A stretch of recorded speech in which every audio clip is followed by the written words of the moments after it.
that game is going to be a spectacle. Yeah, and there's also a matter of Brazil coming up against Africa's best, Morocco. There's Scotland in that group, and there's Haiti.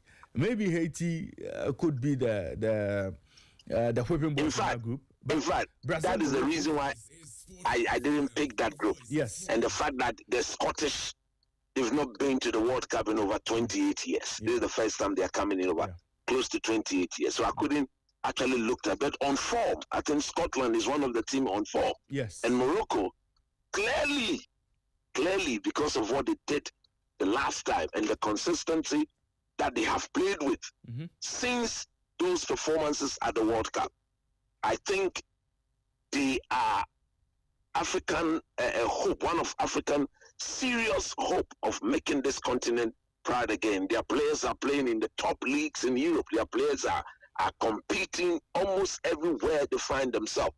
And for the fact that they've been able to lure some other players who would have played for some other national teams but have come back, like for example the Real Madrid boy, I've forgotten his name, something Diaz, who Brahim plays Diaz. very well for Raheem Diaz. Yeah. He's a very, very good player. Morocco chased that boy for years. He decided not to play for Morocco at the beginning. They have not said that he's been disrespectful. They understand the situation that he was not born there. He was born elsewhere to a Moroccan parent. So they needed to speak to him. They were patient. They knew what they wanted, and they've gotten their man. I hope you understand why I'm saying what I'm saying. I understand you very well, Coach. When we get to the Black Stars, I will say the things I have to say. So, you see, if anybody is out there who is going to make your team better, you don't move away from the person. You play seniority, you put aside all your egos and bring the best into your football, because it's about the World Cup. Yeah. We are not going there to joke. No country is going to the World Cup to joke. And in our case, we have got serious matters, especially when we will not be at the AFCON, to show how good to fix the loopholes in our team in a competitive game. That's why we needed to be serious. So in that Moroccan group, I don't think they will fear anybody in the group. I think they will stand up to this Brazilian team and match them boot for boot in that game, because they are very capable. The players they've got, I think they're very capable. I just hope that players like Hakimi. Hello, Coach. Will be able to. Hello. Yeah, I can hear you now. I lost you for a second. Yeah. I just hope that players like Hakimi, who has been injured, will come back to their very best and showcase what Africa is all about. So yes, I know that game will be another fantastic game. And look, the rest of the world will be clearly told that Africa will be ready to face them squarely and competitively. Now, Coach, let's look at Group H, where the European champions are Spain, Cape Verde, Saudi Arabia with Hervé Renard, and Uruguay, who themselves are former world champions. Exactly. It's a very good group, but on top of my head, I don't think any of them will boss Spain. Spain will dominate all the opponents there. And if Spain were to lose, it will be because maybe football would have decided to tell its own story. You see, football as a sport has got a way of telling its own story. Yeah. At times, the least you expect to happen is what football decides to happen. So in that group, I expect Spain to top the group without any difficulty at all. And I expect Uruguay, being former world champions, should be able to push for the second, because when you look at Cape Verde, they've never been there before. They are just going there, in my view, to go and enjoy what the World Cup is all about. Who knows what will happen? At times, too, when you go there and you are enjoying yourself, you can have a lot of things going in your favor. So I can only hope that as they go to enjoy what the World Cup is all about, they will actually bring some positive result. But do I see them doing that? I don't think so. I think it is a strict 1 and 2 for Spain and Uruguay. Now, Group E would feature African champions Cote d'Ivoire, Ecuador, who themselves have been on the rise, Curacao, and Germany. So you have former world champion Germany, Cote d'Ivoire, African champions, and then Ecuador, all in Group E. That should be an exciting one. It should be. It should be, because look, the Ivorians, maybe by the time of going to the tournament, may not be African champions. Who knows? They are the different, but the tournament starts, I think, about in 2 weeks' time, or less than 2 weeks. We'll be starting another edition of the African Nations Cup. So maybe by the time of going to the tournament, they would have relinquished their title to another, or they would have defended their title. I think what is going to be the deciding factor here for Cote d'Ivoire will be their mentality. Because if you look at this German team, I don't think this German team should put fear in the Ivorians at all. And I don't think the other teams in the group, is it Curacao? I don't think anything is known about them. This is their very first outing. But don't get me wrong. I hear they've got some good Dutch players, or most of their players applied their trade in the Dutch league, or they've gone through the Dutch system of development. So they may come in there with some level of arrogance, believing that they can take on whoever, whatsoever is in front of them. But I think if the Ivorians are properly psyched up, and Africa, if we can do our things very, very well, we don't want to hear.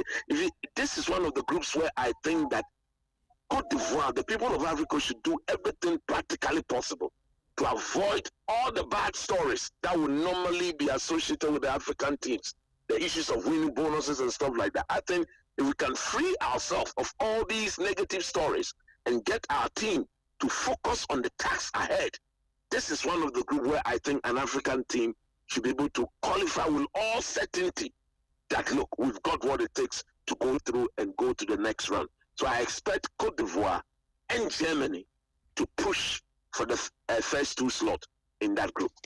Well, Coach, in Group A, you have Mexico, South Africa, Korea Republic, and then a team that would qualify from the European playoff. That could be Czech Republic, Denmark, Ireland, or Macedonia. Any of them could possibly make it in there. But the opening game of next year's World Cup will be between Mexico and South Africa at the Mexico City Stadium. A repeat of the 2010 edition. How do you rate South Africa's chances in that group? I think they have a very good chance of qualifying. I've watched the South African team of late. I think if there's any team that has experienced some proper level of progress on the continent, it's been the South African team being coached by Hugo Broos. He has actually laid his hand on the team. And if you watch them play, they are not only exciting going forward, but there's a whole unit that tends to function at the same level. If you've got your team playing like that, where everybody within the system understands the role, and they are all on the same level, in terms of unity, they are a group formidable, capable of taking on anybody. In that group, without a doubt, these Mexicans are a very different opponent when they play at home. I've watched the Gold Cup several times, and I've seen that Mexico as a country, whenever they are to play at home, the support, look, it is amazing.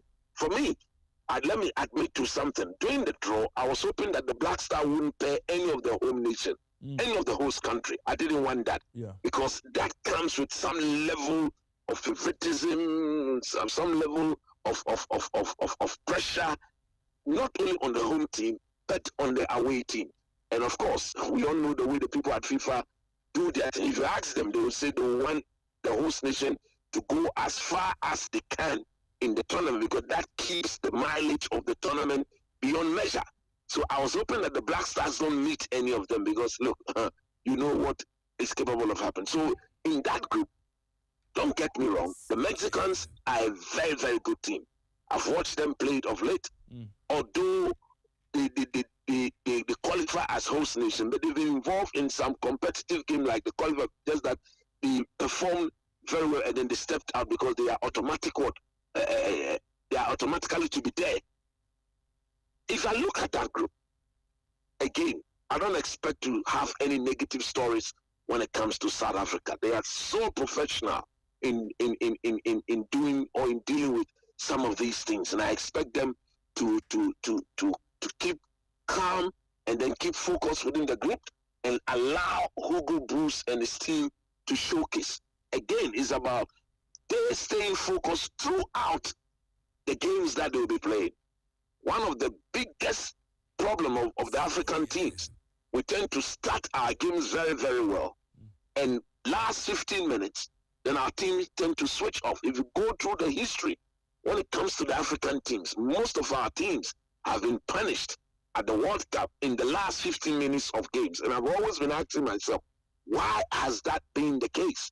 But for a team that is being coached by Hugo Bruce, you expect them, with his experience, he's an AFCON winner, very experienced manager. He understands football. The sort of backroom stuff he's been given. I think the psychologists in that team will work on the psyche of the boys and get them to focus.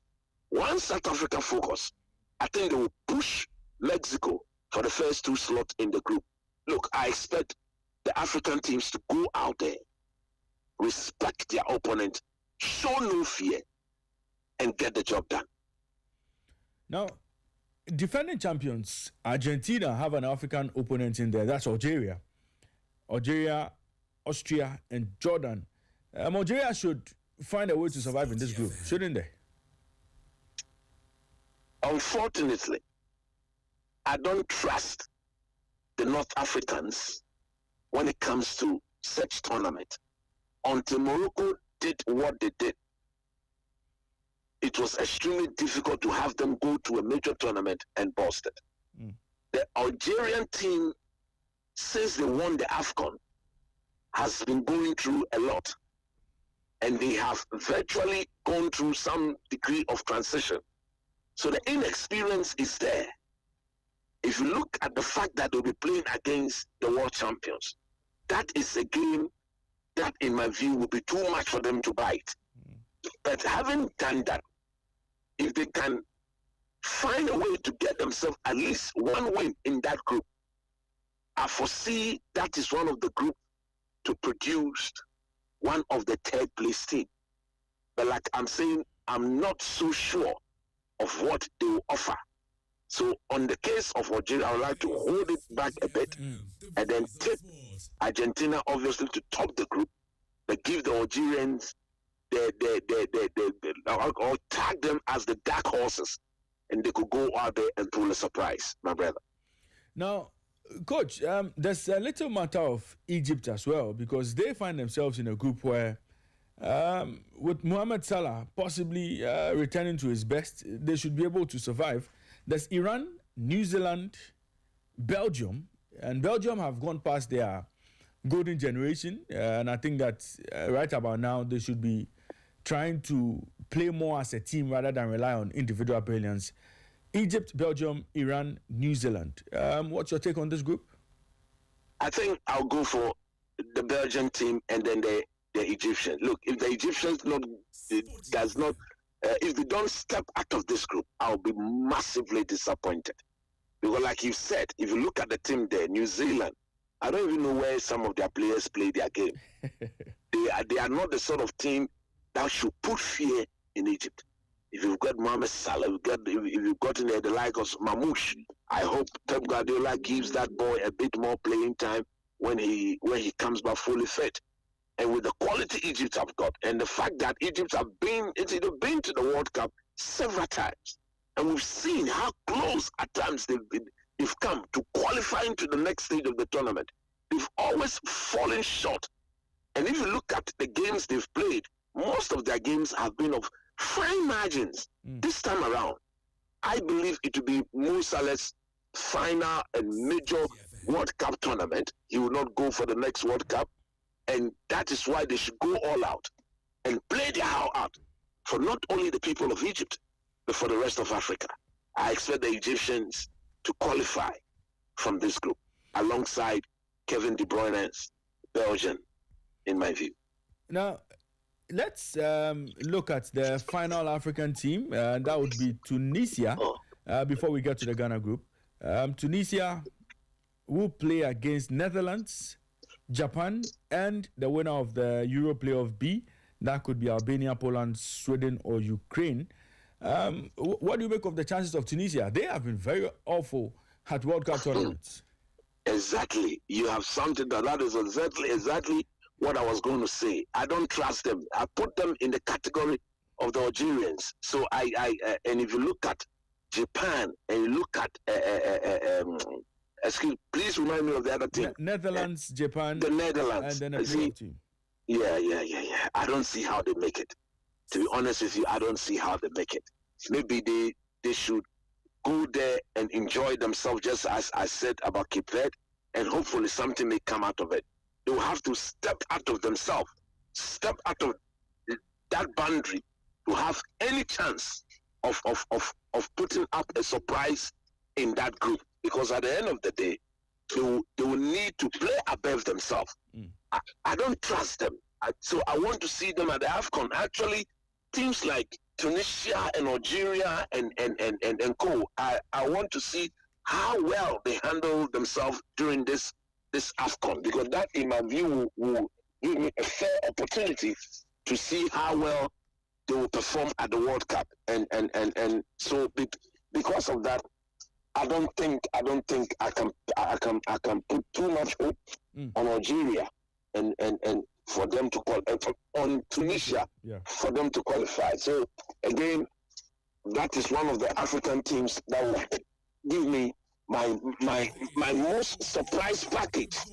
My most surprise package if they were to step out of the group, because we know what Japan can do. Of late, they are a formidable footballing team. They are pressing, they are passing, their coordination almost all the time spot on in recent times. So it is going to be a Herculean task for the cottage heroes or whatever they are called, and I don't think, and I don't think they'll make it out of the group, unfortunately. But I have to be blunt.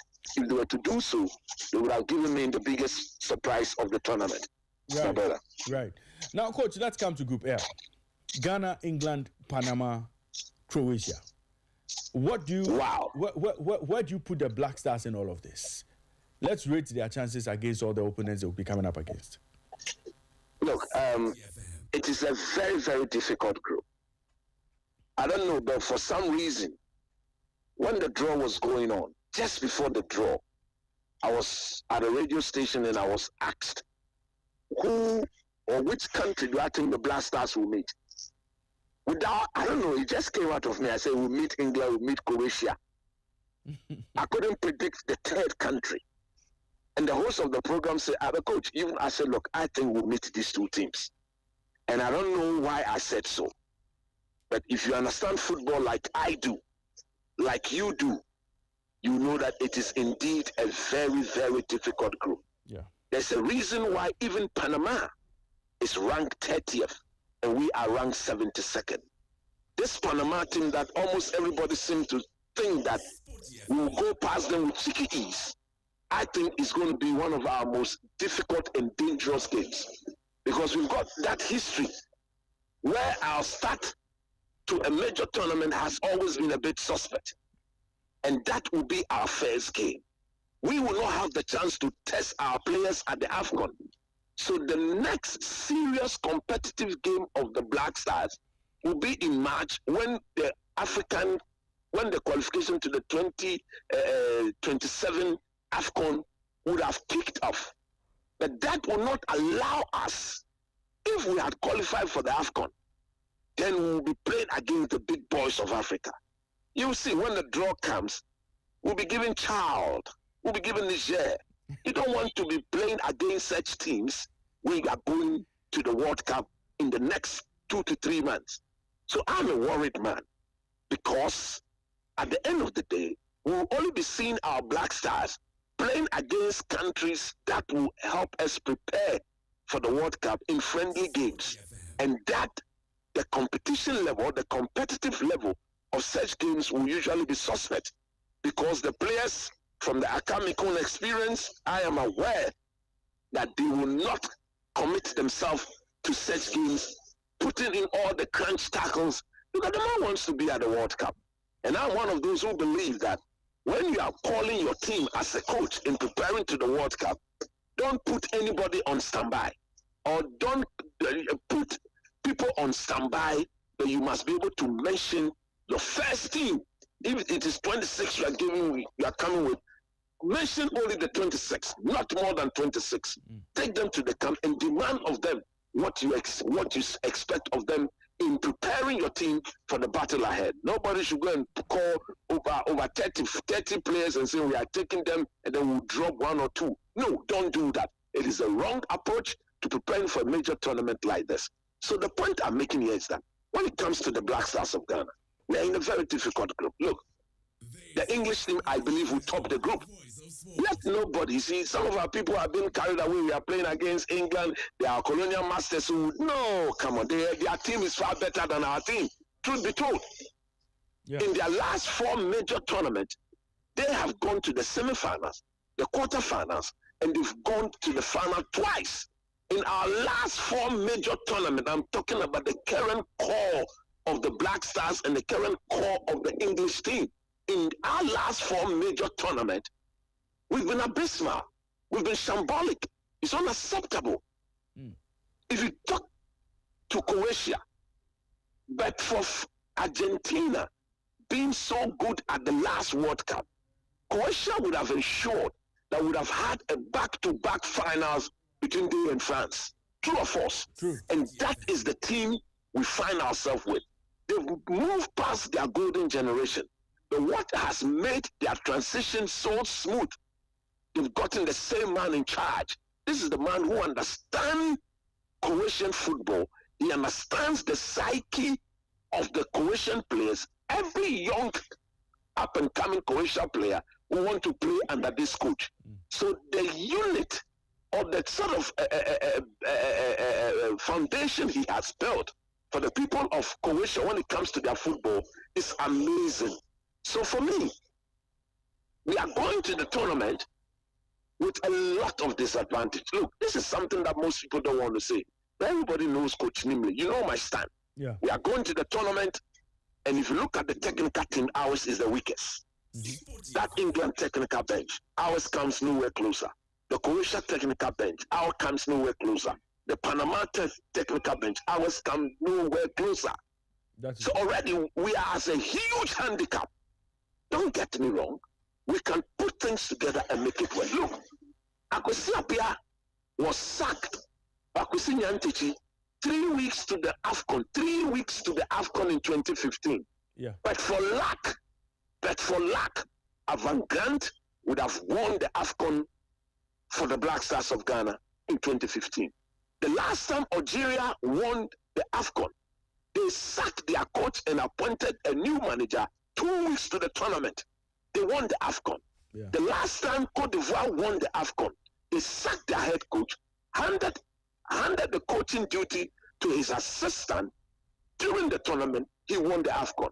It's about bringing in the best. It's about beefing up your technical team with the ability and the capability to be able to compete with what is demanded at that level. If you ask me sincerely, I don't know what the Black Stars is going to offer. We don't have a style. We don't know what our players are going to do. They've got proper quality.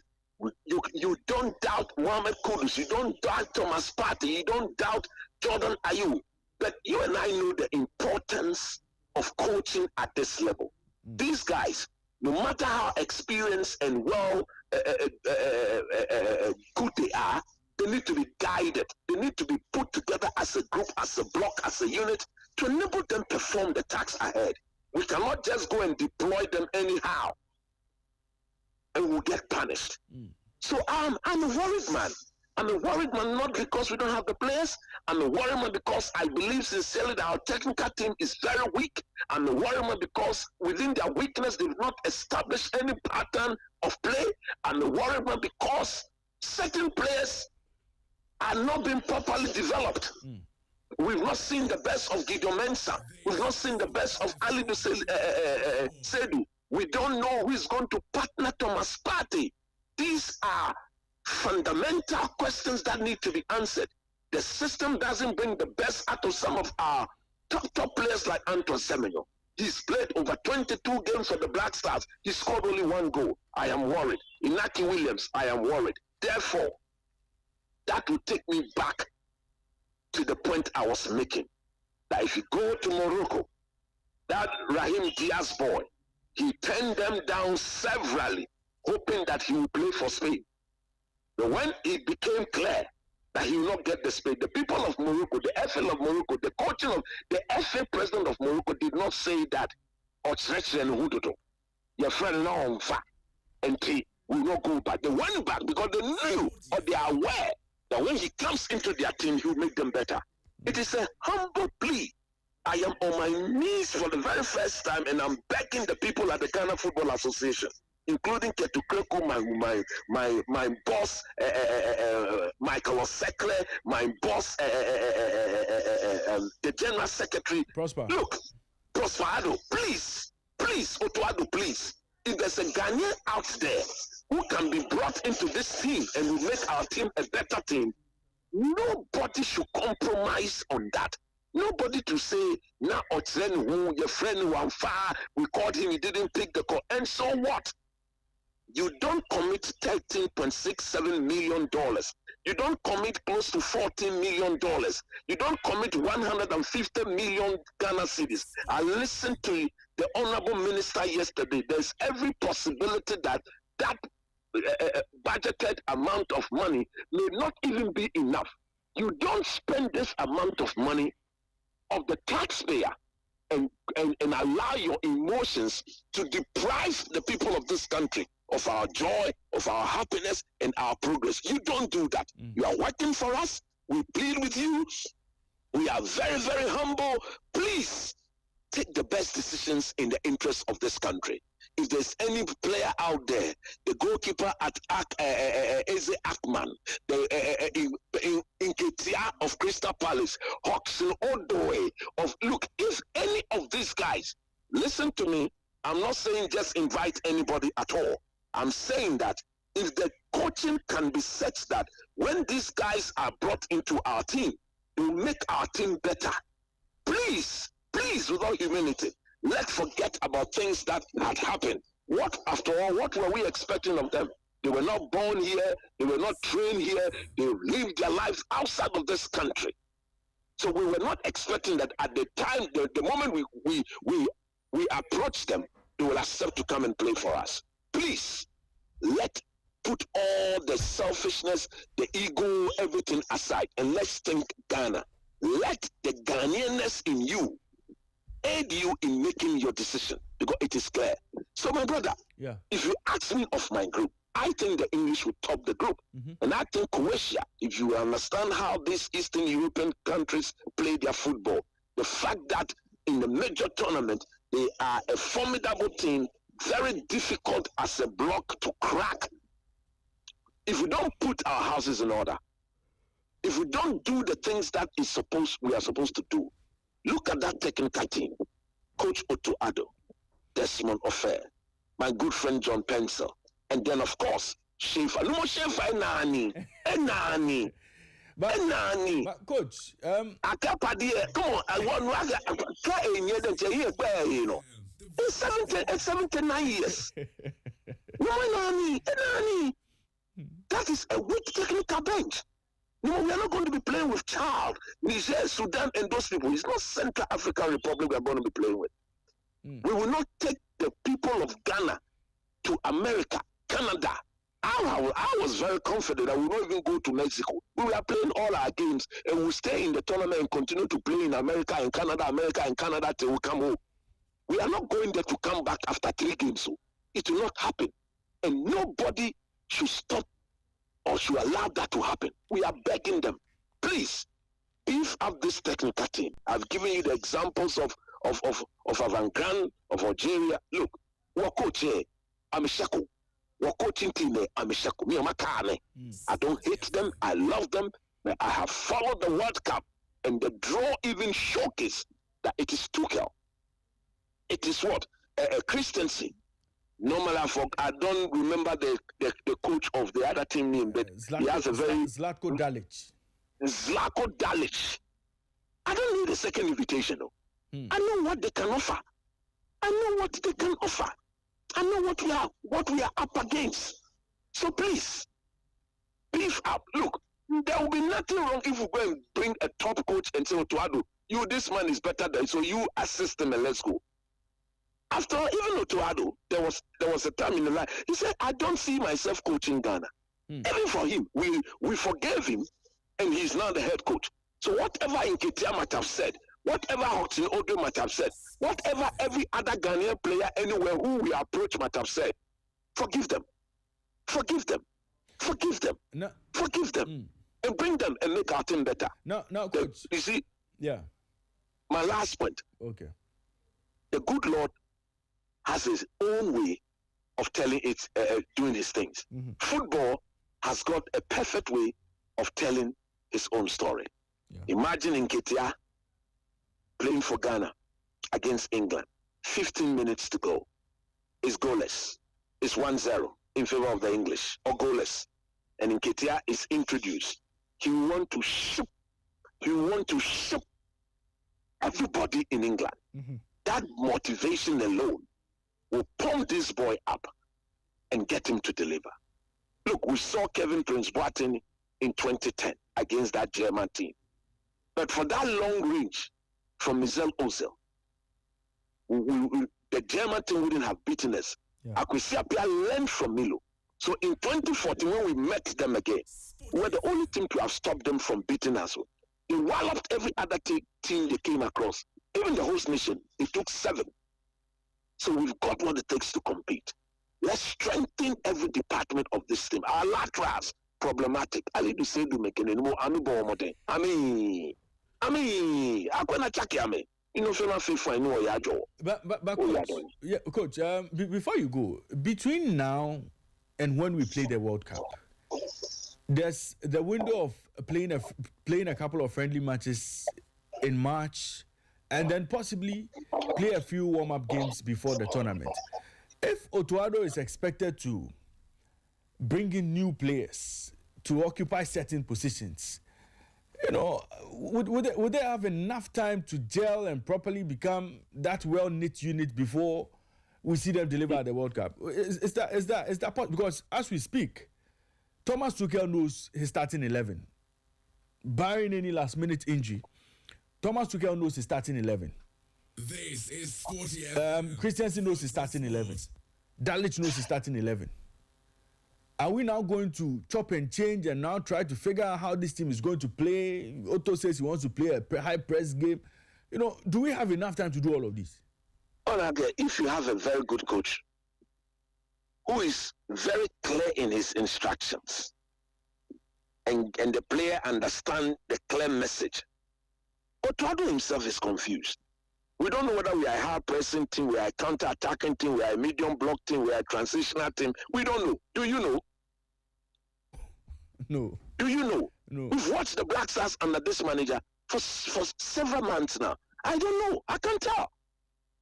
It's the lack of clarity in the tactical and technical message. The lack of clarity. So I understand. We may be worried. But at the end of the day, the point I'm making is that if that player is better than the one we have, bring him in and give a clear-cut instructions. When Kevin Prince Boateng was introduced into our team, he played with Antonana, he played with Kodwa Samoa. They understand. You see, footballers, I understand, don't get me wrong. The longer they play together, the better. But if you've got a group of players playing together for so long, and yet still they are not showing that they are up to the task, you have to change. If you're afraid of changing it, then you take the low class to the tournament. This is the World Cup.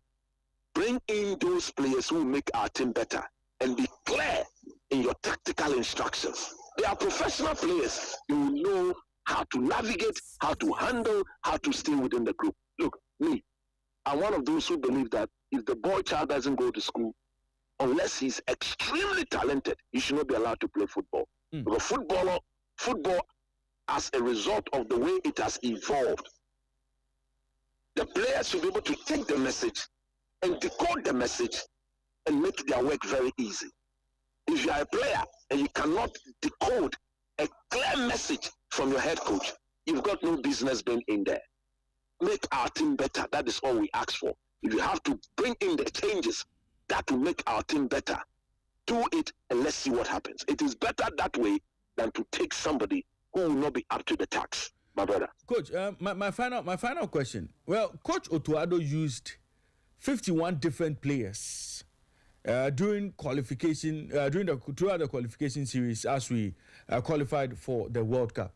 Now, if Otto is supposed to pick his 26-man team or possibly 30, because we are hearing that FIFA would possibly extend it to 30. If that happens, looking at the players he's supposed to select his best from, many people are making the argument that, look, Ghana will be going to this World Cup with the weakest team or the weakest squad compared to the squad we saw in 2006, 2010, 2014 and 2022.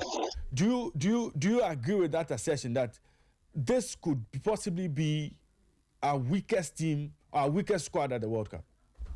Okay, let me exclude 2022 because 2022 is the same players, the core of the same team is around. You expect them to learn from what happened to them in 2022. But of course, 2022 this year comes nowhere closer to the 2006, the 2010, and the 2014 team.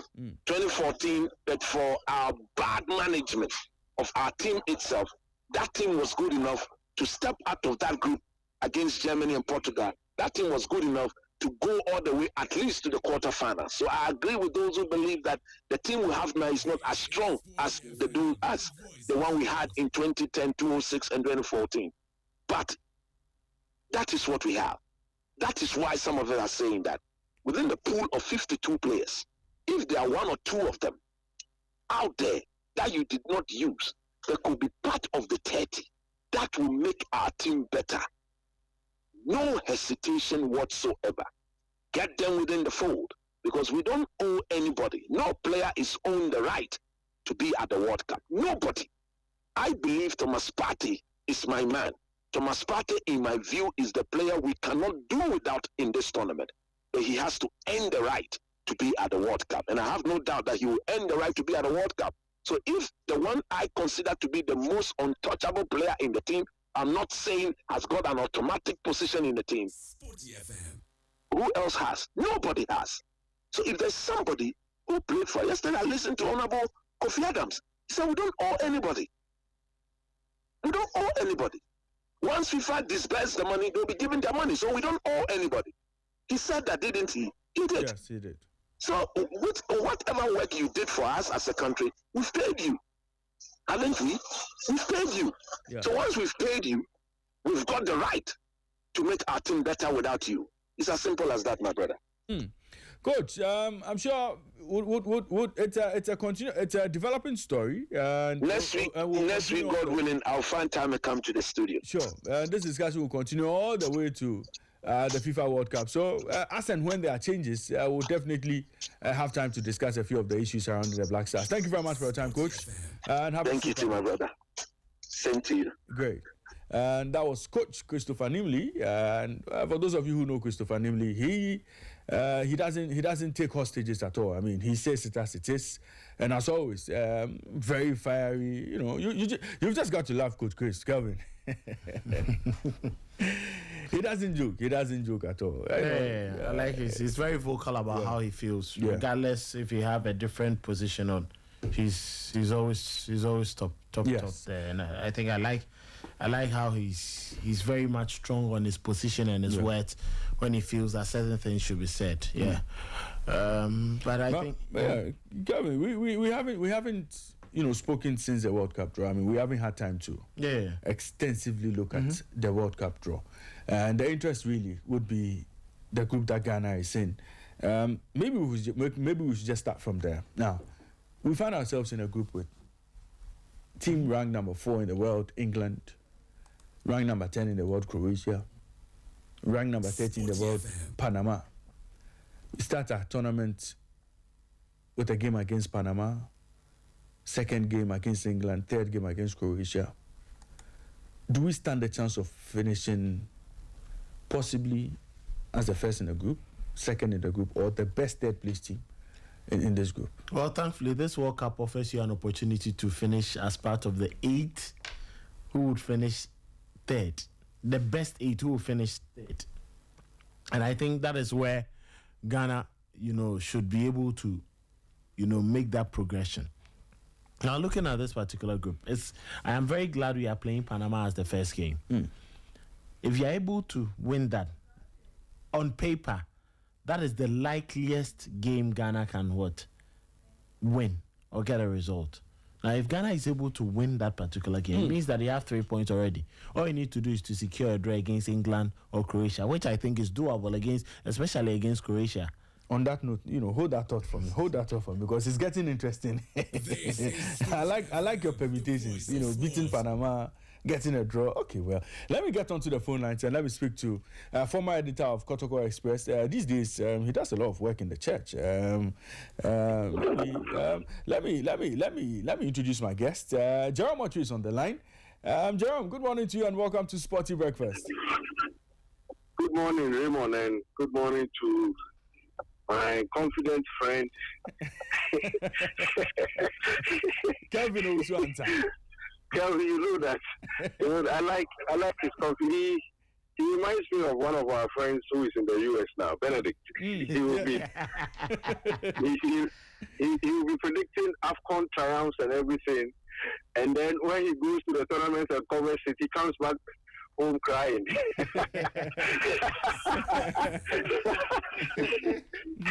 Well, Jerome, I was trying to get your church title. Can you help me with that? Oh, I'm a ministerial student of the Presbyterian Church of Ghana at the Ramsaya Training Center, Betifi. Fantastic. But if you want the other one, then I'm the public relations officer of the church. Okay, very well. Hopefully, we'll need your prayers for the team in 2026 at the World Cup. Oh, of course. I mean, God willing, we are going to accompany them with prayers. Right. Because they will need tons of that. But, the Bible says that faith without works is empty. So, you much as we'll be praying for the team, the right works have to be done. And then we trust that they will make Ghana proud. Right. Let's get into the group. Group L, England, Panama, Croatia. And everybody believes that, well, if the Black Stars could stand a chance of progressing to the next stage, a good result against Panama could set that tone.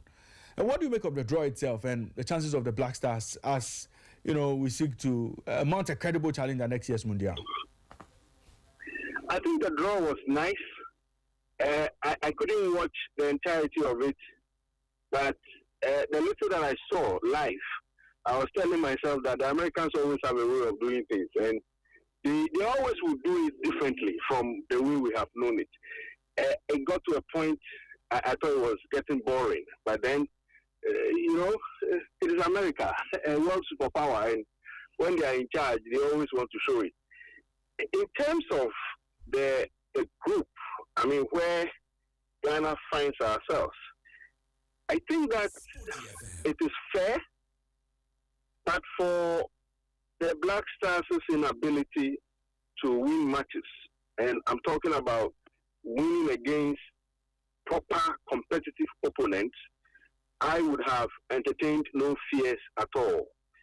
If, for instance, we had a team comparable to the one that faced Uruguay and even lost on penalties, or any of the opponents that we faced in the 2010 World Cup, I probably wouldn't have entertained any fears because that team was capable of beating any side, and Panama would have been mincemeat against that team. But when I look at the sort of Black Stars we have been presented with over the last 4 to 6 years, sometimes I quiver. And that's why I don't have the sort of confidence my brother Kelvin has. But you see, football is a funny game. You can do all the pre-tournament analysis and examine the strengths and weaknesses of your team. And when you get to the tournament, everything can change. And I'll give you an example from, I think, Japan-Korea 2002, if my memory serves me right. France, and I like citing that example because regardless of how good the French team is, I never like them. I don't like them because they humiliated my Brazil in France 98. But you look at the French team that went to the World Cup 4 years after they had won it in '98, and they had all the top scorers in Europe. Yet they couldn't beat Senegal. They lost their opening game, and they proceeded to, they were kicked out of the competition very early. I think they didn't make it out of the group. So sometimes you look at the strength of teams in context. Here the context is that in AFCON, even the qualifiers, Ghana didn't do it well. That's why we are not going to the next AFCON. But in the World Cup qualifiers, we were pretty different. And that's why we were able to qualify. So I look at the strength of our team now, and I think we should be able to get it done decently over Panama. That is, if we want to be seen as a proper World Cup team. Panama shouldn't give us nightmares. If Panama does, like, in the AFCON, Comoros and the rest did some time ago, then we have no business being at the World Cup. I'm not being disrespectful to Panama. I'm not sounding overconfident, but I'm saying that this is a Ghana that has made the world and Africa proud once or before. In South Africa, we were the only African team to have reached the last 8 of the competition, and that was significant enough. And I think for every FA or every government that wants to build on the successes of our World Cup performances, that should be the starting point. So we should get that in mind. If you take England, look, my boss Oteji will say this is a tasty match, a very, very tasty game, because colonial powers, former colonial masters, who are very loud in every sense of the game. Yeah. If you look at the EPL, it's the best league in the world in terms of quality, in terms of its commercial value, organization, everything. And they make us believe that they are the originators of the game. They started football, modern football. So the English represents, in my mind, a very good picture of football. And if Ghana have the opportunity of meeting them at nowhere else than the World Cup, then even if we have to slaughter ourselves, and I'm not saying we should go splitting blood, but I'm saying that if we have to kill ourselves to beat England and even exit the competition, it is something that I will be very, very happy of. But you see, we shouldn't be too egoistic. The English will come very, very difficult, because they know the strength of African opponents. They know that on occasions like that, we will put everything into the game and just grab the headlines. They know that very well. Yeah. And I'm sure if anything will beat us, it is going to be I'm not so much concerned about whether we have the energy to match them. I think that is secured. We can provide that. What will be left will be the technical prowess of our bench. And any day from the day the draw was done last week, any day I see anything on the English and the English press and the things they've been saying about Ghana, I begin to think of what Otoado will do. That game will define us at the World Cup. And I think that if we will make any progress from that point, that game will determine it. The rest of the other team in our group, Croatia. Remind me. Croatia. See, I think they will be the most difficult. The most difficult in the sense that nobody is talking about them. The most difficult in the sense that they have proven beyond reasonable doubt that they are not a team that can be written off in any World Cup competition. And the last World Cup appearances they have made, it bears ample testimony to what I'm saying. Once I think it's the last World Cup or the previous one, they eliminated Brazil. Yeah. And that was a very difficult game for them. Yet they had the grit, the skill, the power, all that it took to eliminate Brazil. They used it to kick Brazil out of that competition. And I've read one or two stories of their coach trying to downplay the sort of strength they have and making it look like Ghana is a fearsome team. Yes, we will accept that we are fearsome. We may not be as we used to be, but we'll accept that accolade. Except that we shouldn't be deceived. These guys would say the nice things about you with the intention of making you feel as if you are the best. But on the field of play, they will show you where power lies. So Croatia, England, Panama shouldn't be much of a problem if we want to make progress, because you see, this is the World Cup. This is the World Cup. I since Friday or Thursday, I've been saying that it is the World Cup, and once it is the World Cup, you expect the best. Yes, the teams are not of equal strength, but that's why it is the World Cup, so that everybody comes on board and pitches his or her strength. So we should go out there having this at the back of our minds, that it is the world stage. We have what it takes to perform, even if we haven't or did not make it to the AFCON. We have to put in everything. Yesterday, I heard the minister saying a lot of good things. I've also heard some of the FA guys putting out some fine notes. They are all good, but we should be guided by past experiences. Look, I've had people say a whole lot about our team preparation and who should get in and who shouldn't get in, whether we should go for some of these players who rejected us, or some are even calling for players who we must take to the World Cup for them to end their careers. And I've been asking myself that, is it an exhibition show? If we are going on an exhibition where we want to go and exhibit and make players feel that, they have contributed to Ghana's football, and so this is a platform today for them to say goodbye for us, then we can do that. We can even call the rest. I mean, some of those who did not have a good end to their careers to go with us, so that the exhibition issue becomes nicer. Yeah. But that shouldn't be our thinking. We should go out there with the mindset of a team ready to take on the world. If we want to go and showcase Ghanaian hospitality and friendliness and say goodbye to players, well, I'm a Ghanaian, so I'll support them. But the truth of the matter is, we should go out there with the mindset of a team ready to compete for honors. Because it is the World Cup. It's more like a knockout competition. Anything can happen. In 1990, I'm not sure the world expected Cameroon to beat Argentina with Maradona in there. In 2002, with all the French top strikers, I'm not sure the world expected Senegal to beat France, but they did it. So the potential is there. It is about how we will conduct our business, how we will organize ourselves, how we will prepare. And that, for me, should be topmost on the minds of the FA and the government.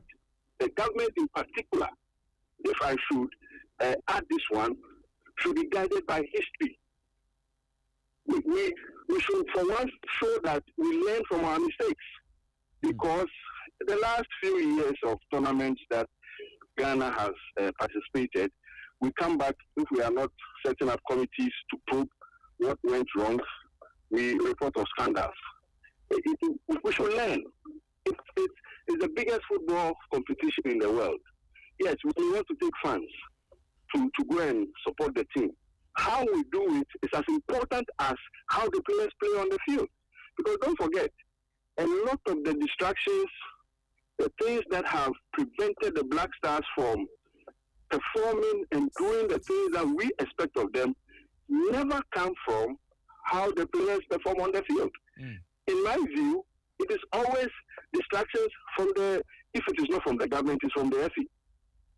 And Brazil 2014 is a quick example. If you take the AFCON, it's the same thing. Even if you say it is money, who controls the money? It is not the players. Yeah. It is the managers. We shouldn't come back and we'll be talking about how much bonuses some committee members took, or how supporters and their ticket issues were mismanaged. We have been to the World Cup. This will be our 5th time. It's enough experience for us. Hello, Jerome. Okay. Went on resetting would be guided by some of the things that did not go right the previous times and get things right to make Ghana proud, or more or less correct the errors of the previous time and get us onto a proper stage. Now, Jerome, a lot of people have raised concerns about our technical team. Now, part of the concern has been our style of play, no clear pattern of play. And the very recent time we saw the Black Stars play, they played 2 friendlies against Japan and South Korea. Both games the Stars lost. But the concern has been that we haven't really seen the Black Stars play to any particular style or rhythm. And Coach Otoado consistently keeps telling us, well, he's trying to now deploy the high pressing game and all.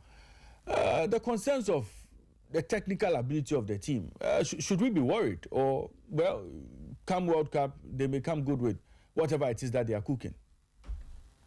Well, the basis for any worry concerning the way the team plays or perform is legitimate. Because you see, we are sometimes we are proud and arrogant people when it comes to what we want to see of our teams. We want to see the best, so that even when you win, sometimes we are not satisfied with the win, but the quality of your play. So that in my view, it's a certain form of arrogance. But that is how we are. You can't really change it. It should be of concern because Otoado, in my view, is still experimenting. He doesn't seem to have had firm grips or grasp of the team and the way he wants them to play. That is why these concerns are coming up. But I am hopeful that between now and June, it's a lot of time. Yes, we may not get our players to play all the friendly matches that we want them to play. We may not get the time to even camp them. I mean, that's an impossibility. But a coach who knows what it means to play at the World Cup should by now understand the concerns and begin to think of how he will find an antidote to all that we see as a problem in the team. Because you see, Otoado was at the last World Cup. He played 3 matches. The game against Portugal was more like sitting on tenterhooks. We sat on tenterhooks to watch that game. Even the game against South Korea, which we won, you and I can, you see, sometimes when you say this, they say we are not fair to the team. I agree. It might not be a fair comment. But the truth of the matter, too, is that if that game had traveled 10 or so more minutes, something else would have happened. Yeah. Yes. So these concerns are legitimate. But I think that Otoado, I don't see the FA changing Otoado. I don't see the government even going for that. I don't think it might even be helpful, especially when the characters, the people managing the FA are not keen on that.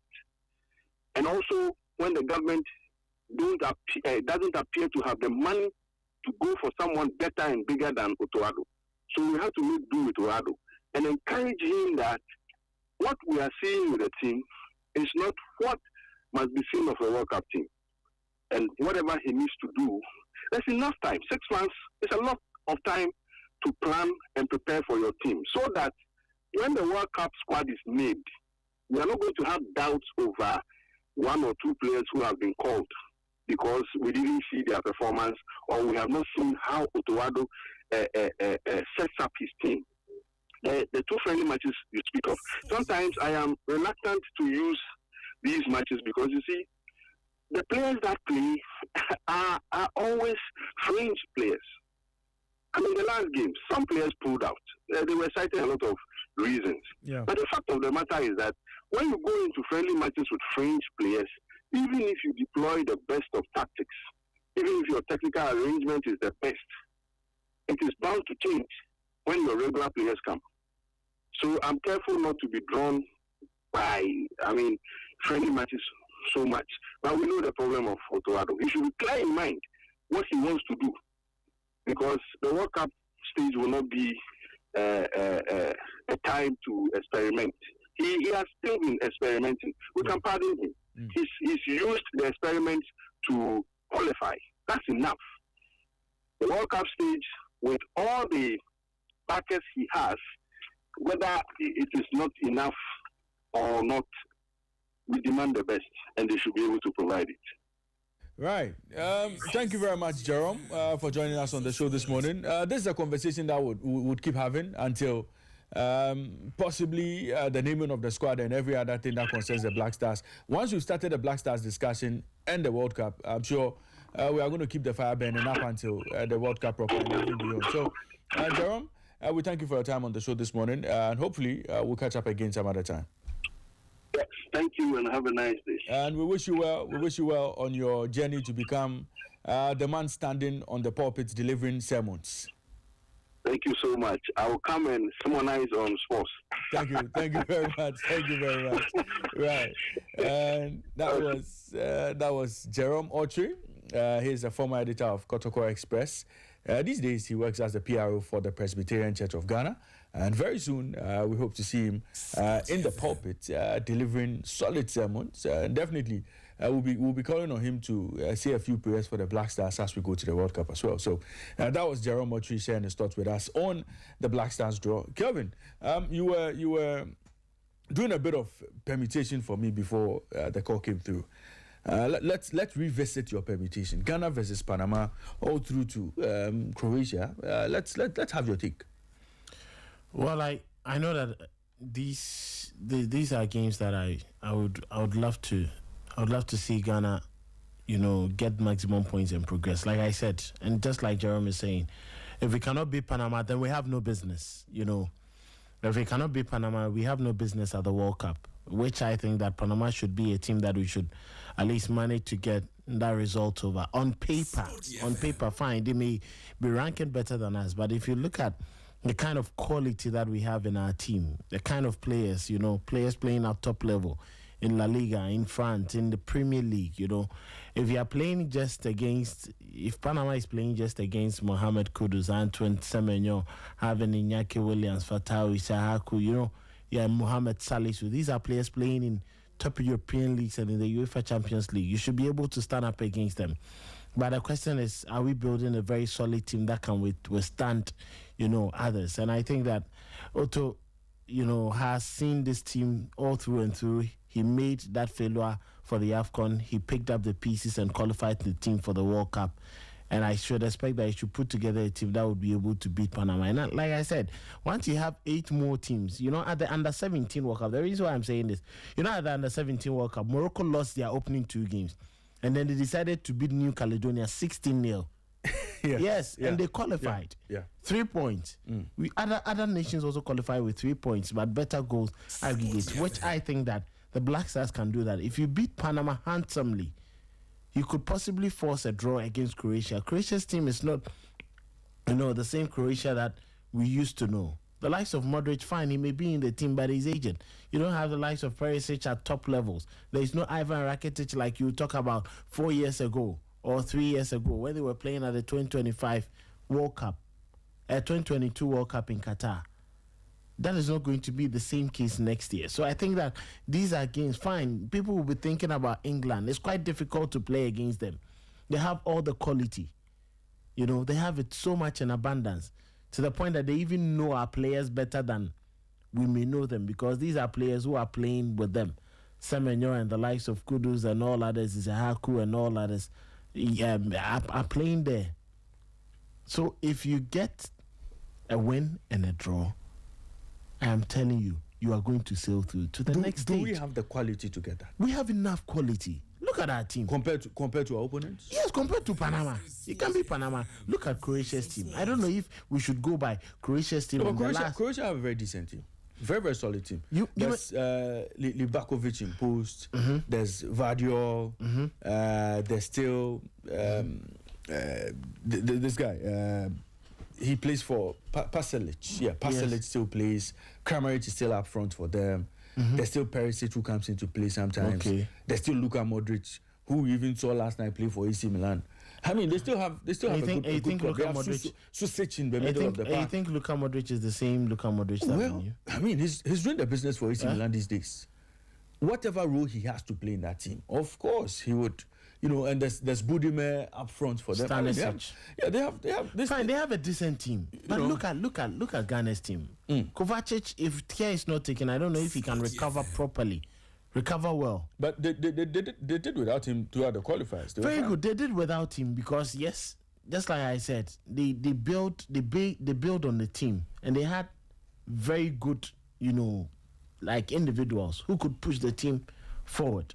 Now look at Ghana's team, and they have a very good coach who's been with them since 2017. Exactly, and you cannot tell me that Ghana's team. But Otto has been with us for over a year now. Okay, he should be able to build it together a very good team. Otto has been with this team for some time, and he's now getting his adjustments right now. We know that if Otto was struggling to have a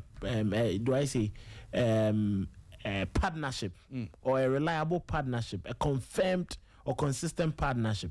Now he knows that it is Partey and then Sibo going to play. And has Sibo been tried and tested that much? And why would you say he hasn't been tried and tested? I mean, hasn't he brought calm? The quality of talking about the other midfielders who have played with Partey. If you compare him, he understands the dynamics of how Partey plays.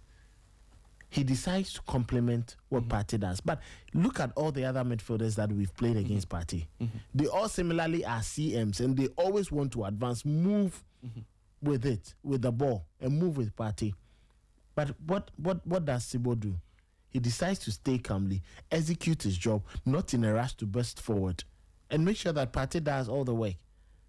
But has Sibo been tested? He's been tested by quality opposition, like that, like a team like Croatia, a team like England. We've not seen him. We've not seen him under such pressure. Very good. But we may have seen Thomas. But I think it's a gradual process. Excelling. That is why I'm saying. Even with the Croatia team, they still have lapses. Isn't Semenyo tried and tested in Europe against some of the top players? Has he delivered same for the Stars ever since? No, he might not have scored goals, but for the times that we see him in the Black Stars, he puts in effort to play, and you can clearly see it. He does his best. Now look at Thomas Partey, like you're saying, tried and tested. Is Salisu not tried and tested? Well, we've seen him had some horror shows against top quality opposition in the Champions League. But he's also had wonderful shows against top quality opposition. That can be counted. That can count. Yes. It doesn't matter.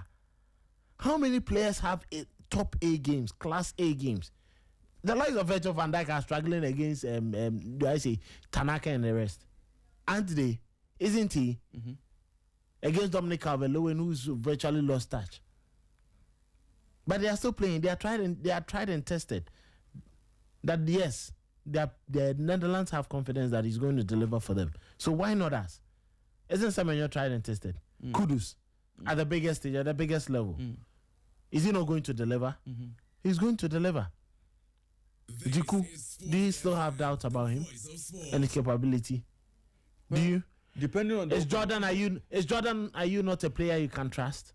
Depending on the opposition. Is Jordan not a player you can trust at the big stage? The opposition. And especially for the Black Stars. Iñaki Williams, you can't trust him. You can't trust Abdul Fattah Ishaku.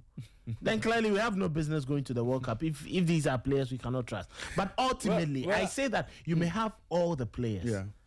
But if you don't have a good manager to put them together and build a very resolute team, then you'll be useless. Talking about you were talking about names. 2006 when we went and we played against Italy, the top names, most of them, they failed us. But when we brought the likes of Ilyasu, Habib, and the likes, Hamidou Dramani were the ones who saved us. Weren't they? Weren't they the ones who gave us that promise? I have a message from who? Coming from the general. What is he saying? The general says Kelvin is being patriotically and sentimentally optimistic. He says, I have watched Croatia. Tactically, they are superior. Even Panama are ranked higher than us and have great chemistry like Comoros. If Otto is the same Otto in USA, we'll be lucky to come out with a point. That is coming from General Kosi Fiaka. Well, General, good morning to you wherever you are. So those are his thoughts. Well, I mean, these are genuine concerns. They are genuine concerns, but what I'm saying, are they not genuine stuff that happen? Well, are you telling me they are not genuine? First of all, and that is why I am drawing your attention back to those years. Whoever thought that we were going to meet the likes of Thomas Rosicky and then we were going to beat them? Whoever thought that? Did you trust the team to perform that way? Of course, we did. Did you trust? We had. After losing to Italy, Czech Republic were second in the world. We knew what they were capable of. The difference. Did you trust the team? I am asking you. Did you trust Raymond? Did you trust the team? Oh, I did. The difference then. Oh, come on. The difference then. We had failed at the AFCON. Let's not forget that. And we had to build on that. Thank you. And why? What tells you that we cannot build on this particular team? You see, you are forgetting that between now and when we go to the World Cup, this team of Otto may never get tested in a competitive game. So missing out on the AFCON itself has its own But there are effect. friendlies next year. I'm saying competitive. Next year there will be friendlies.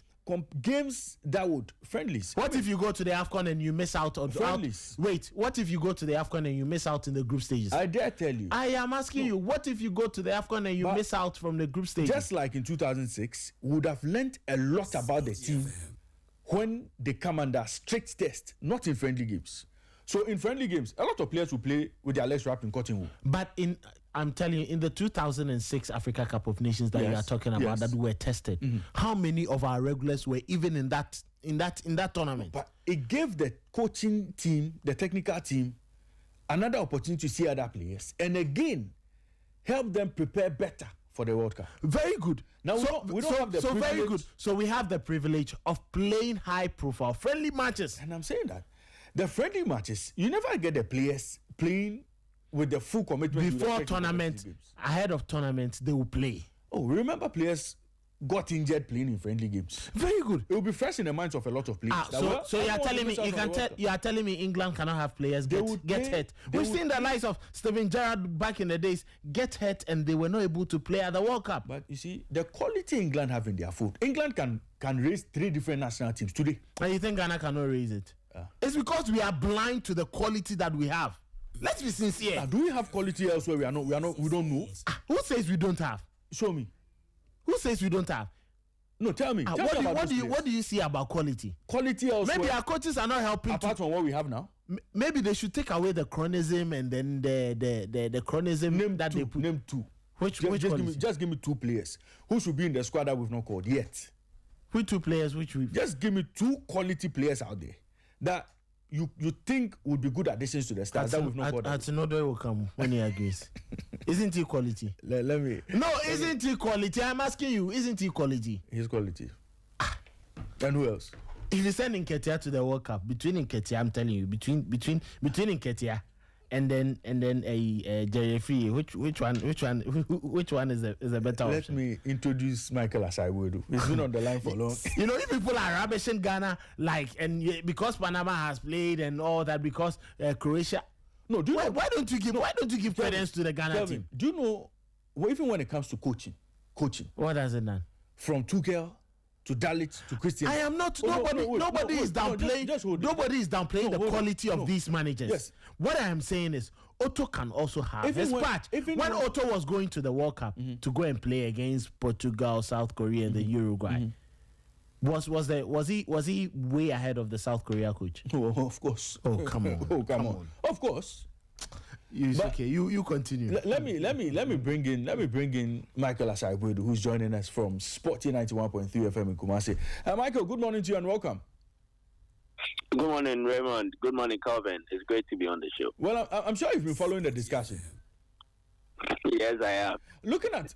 Let me start from here. Looking at Otuado's team at the moment, are there some quality Ghanaian players out there who are eligible to play that we should be calling up to join this team that we haven't called up yet? I mean, are there some players out there who could come in there and straight away, spark that magic that we are looking for, or that team we are looking to build? Do we see players out there who are not yet in, who come in and quickly, change the direction of this team completely for the better?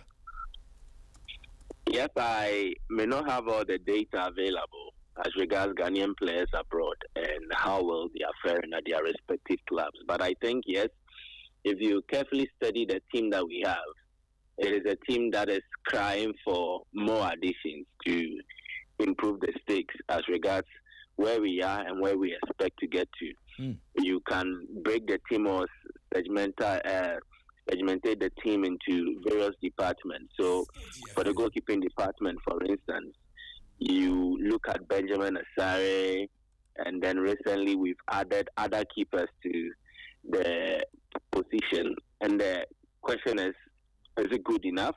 Do we still need to improve it? And I think the definite answer will be yes. We need to look at upgrading that position as and when.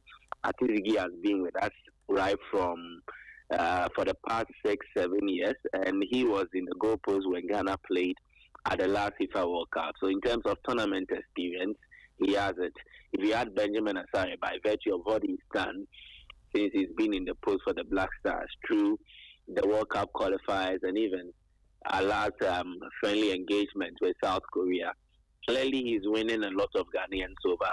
But if you are to add the other positions, then you would have to look at the kind of competition these goalkeepers offer each other, and then whether at the Mundial they will be able to display the kind of quality that we need. Because I think that after Richard Kenson, we've not had a very competent keeper at major tournaments for the Black Stars. Richard Kenson kept the post very well during the 2006 FIFA World Cup. He did excellently in 2010 and was a crucial part of our run all the way to the quarterfinal stage. In 2014, when it had to change, and then we did not really settle on one between Razak Brahima and Fatah Dawda, we saw how that department let us down at the 2014 FIFA World Cup. Then at the 2022 edition too, it was really a position where we did not really have that kind of quality, and many believe that it affected us, judging by the kind of goals we conceded and how we did not really have a solid defense as compared to the 2006-2010 edition. That really affected us. So yes, I agree. We will need to improve our goalkeeping department. And what's the data? The data is that for local goalkeepers, Benjamin Asare has made a good case for them. We did not really trust that he will be able to deliver as he has done. But we had to give him the position, and then he actually made it his own. So it means that if we are considering options, we should not just be fixated on what is happening outside Ghana, but also what is happening within Ghana can actually unearth another Benjamin Asare. So yes, we need to be on the lookout for a competent goalie. In our defense, is the same issue. I don't think we are really covered in terms of our laterals. Judging by what transpired at the last friendlies we played against Japan and South Korea, it has indicated that Caleb Renchi should be used more as a midfielder than as a right fullback. And when this happens, it means that we would have to look at competent fullbacks who can fill in the respective positions available at the left and then at the right. Because I am not so convinced with Gideon Mensah as Ghana's main left fullback at the Mundial. I am not so convinced with him. Derek Atakon has just been introduced into the team, but from the little I've seen, I am not so convinced that he's that guy who would actually make Gideon Mensah sit on the bench and he gets to start. At the right back, it had been Caleb Riunchi until we decided to use him in the middle, and a lot of Ghanaians were clamoring that we should continue to use him in that position. So it means he will just be restricted to Ali Seidu, and it's not your go-to guy. If you are looking at variations, whether you are playing a wing back in a back three or you are playing a right full back in a back four. So clearly, you consider all these decisions and you think that yes, we need to improve our team as regards that department. The midfield, we are very light. Thomas Partey is actually the only standout performer as a midfielder, central midfielder for the Black Stars. He's the only player that you can boastfully say that he's world class. He's of that status. The rest are very okay and average players. Yes, fine, when you pair them together and then they make a unit in the middle, they can deliver. But I am also looking at where we need to put fear in our opponents, judging by the names that we are presenting. And I dare say that aside Partey, there is not a single central midfielder in the Black Star setup who would put fear or make opponents anxious. And that is actually a position that we need to really stock up on, because in Jack Partey's injury history, you don't really want to trust in him as a player that you bank your hopes on to take you that extra mile. Anything can happen, and there's a tournament. There could be suspensions, there could be injuries, and so you will need to have enough options. Yes, Caleb Rienche has been a revelation, but I'm so gutted for someone like Ibrahim Suleimana. His introduction into the Black Stars central midfield positions was a breath of fresh air until he got injured, and that actually affected his progress. And I would love to see him back in the team to see how much he can offer. There is a concern around Kwesi Sebo and then Real Oviedo. Ever since they decided to bring on board Dendonka in their La Liga season, Sebo has not really been involved that much. You can look at the change in the approach by the team, and then the preference of certain personnel at his expense. And all these are issues. Rumors going behind the scenes indicate that the club is doing this to him because they are discussing the contract renewal with him, and he has not really indicated a willingness to extend his deal at the club, and that is the reason he's been benched mostly. And the downside here is that there's a player we'll likely count on when we go to play at the World Cup, and if he's not competitive enough at club level, it would affect how ready he will be when the Black Stars have to convene and then play at the Mundial. So all these are issues in attack, but for allowing new faces to come on board, nobody would have seen Prince Kobnedu, and that is an indication that we will still need to freshen up our pack, because I feel that there are some players whose progress have stagnated and have not really gone on as we expect. Someone like Iñaki Williams, right from his first stint till now, I have not been so convinced about him, and we are still dabbling over whether he's a centre forward or whether we should play him on the wings.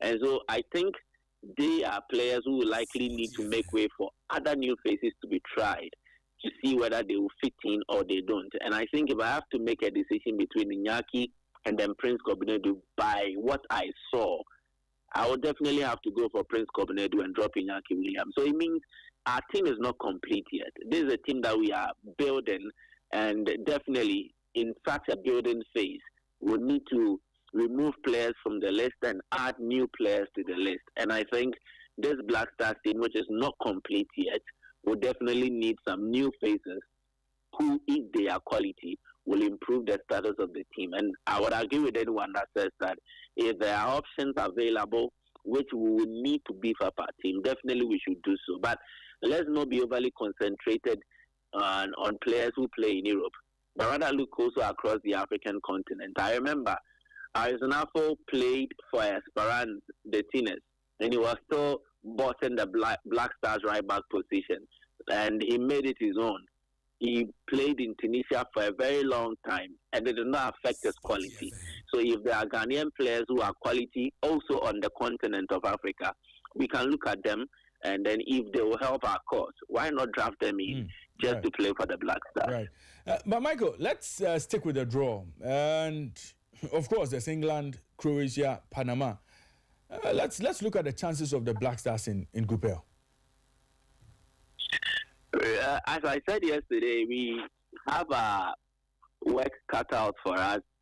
It is a difficult group, no matter how anybody tries to see it, because in assessing groups and chances of teams qualifying, there are various factors you would have to consider. One is tournament experience. In terms of tournament experience, this Croatian side have it in their manager, Zlatko Dalic. He's been in charge since 2017. I think you mentioned it earlier. He's been to 2 World Cups in 14 matches at the Mundial. He's lost just 2. And those were games against Argentina and then France. He lost in the 2018 final to France by 4-2. He lost to Argentina in the semi-finals of the last World Cup in 2022 in Qatar by 3-0. And it means that the only defeat Croatia have suffered at the World Cup under Zlatko Dalic has been defeat to the eventual winners of the competition, one in the final and one in the semi-final. Regarding African opponents, in 2018, they defeated Nigeria by 2-0. And then they had 2 games against Morocco at the last tournament. The first one was a goalless draw in the group stage, and then in the third place playoff, they defeated Morocco by 2-1. I stand to be corrected. So clearly, they are a team that makes the most out of their games. And the only time they haven't been able to win a World Cup match was when they had to lose to the eventual winners. They won 10 of the 14 games and lost 2 and drawn the other 2. I think this is definitely a team that will give us a lot of troubles. We might look at the Croatian team and think, oh, they don't really have their players playing at their best now because Perisic is aged. But I think his lifestyle and everything he does, he's still playing in the UEFA Champions League with PSV Eindhoven. And he's on form. He's playing very well. Look at Modric and his experience. We've seen the impact he's had on AC Milan. And yesterday he even played when they beat Torino by 3-2. Pasalic and the others, they are bringing on board a young core, a young group of players to blend with the established and the experienced ones already in the squad. And I think it's worked for Dalek. During the qualification phase, I saw it. They don't play delightful football, but they play efficient football. And they make sure that whatever result they seek, they will get it. They have decided to just excuse the aesthetic football that will please the eye. They are more fixated on the result. And I think Croatia will definitely be the toughest opponent for Ghana and not England. And I say this because they are a well-drilled side. Technically, the coach knows how to maneuver his team to play in various formations. He knows his team very well, which is a different picture when compared to Ghana, because Otuado has not even lasted for 3 years as the Black Stars coach. This is a project that he has started to work on, and he has not really convinced Ghanaians to the extent that he's really found out his team and he knows what to do. In fact, I dare say, if you ask any Ghanaian to name our best 11 with every player available, we'll definitely struggle because we don't have one yet. We don't have our best 11 yet, and we don't even have our best squad yet. We are still trying to find out how things will work regarding making the squad and then selecting the best 11 out of it. And so, against a well-versed team like Croatia, definitely we are going to struggle against them, judging by the experience in terms of the coach and then also in terms of their playing body. And that, when compared to Ghana, means that we are less favourite. Against England, yes, I understand the whole emotional story around it, the history and everything. Yes, we've not played them at a major tournament at senior level before. The only reference between a Ghana and then an England game was that friendly we played that ended 1-1 at the Wembley Stadium. In a tournament, England also boasts of experience because, yes, Thomas Tuchel just came, but the core of this team has been able to escape that barrier of England being the team that barely made it out of the group, or even when they make it out of the group, they will not make it to the final 4 stages. At the 2018 World Cup, they were in the semi-finals. At the last World Cup, they did not get to the semi-finals, but they got that close to, I think, the quarter-final stage. If you check the European Championships, this English team has been making back-to-back finals, albeit they lost to Italy and then they lost to Spain. But the point is that they have garnered enough tournament experience, which is very different from the Black Stars. There's a Black Stars team that has won just 2 group stage matches in the major tournaments we have competed in since AFCON 2019. We won a game at the AFCON 2019. We won a game at the World Cup 2022. Since then, we've not won a single group game. And that is a big worry because you will need to build character regarding the football team by the wins you are able to chalk in competitive matches. And it is looking like the only competitive matches we have won has been games here on the African continent. And that is different when you have to compare it to the world stage, because at the world stage, you are looking at the creme de la creme of national team football. And against England, they have quality, yes, I agree. Our players have played against a bunch of them, right from their formative years to the top flight. And I listened to Otuado when he said that a lot of the UK-born Ghanaian players would love to face the English national team, the likes of Brandon Thomas Asante and the others. But I dare say that no matter the form Semenyo is in, he will not compare to Bukayo Saka when you have to do that comparative analysis. Yes, Semenyo might be on form at Bournemouth, but the Sakas, the Hurricanes, they've been doing this consistently, and that is the difference between them and us. And then at the national team level, Saka has hit the ground running. Semenyo has not really convinced. So, yes, they might have forms at their respective clubs. Brandon Thomas Asante for Coventry, Antoine Semenyo for Bournemouth, and the names will run through. But I don't think that would be able to bridge the gap between us and then the English national team. They are ahead of us in every way. The coaching, the playing body, because they have a squad and they can trust that when there is no Cole Palmer, there is a Phil Foden. When there is no Phil Foden, there is a Morgan Rogers or a Bereti. They have squad in depth. And so that is the advantage they have over us. So yes, I understand. In England, they colonized Ghana and they did this, they did that. These things only reek of what we did or said prior to the Uruguay game. I think that would not play the match against the English. What will matter is the approach, the game plan, the strategy, how well we will scout the English team to have the effective plan against them, because that is the only chance we stand. But in terms of player to player, coach to coach, whatever, they are ahead of us. But recent football games have taught us that with the way that the game has evolution tactically, if you're able to get a solid tactical plan, in just a game, you can reign supreme over an opponent who will possess a certain quality over you. So yes, we stand a chance, but it means we need to work hard for it, and we need to do the best that we can.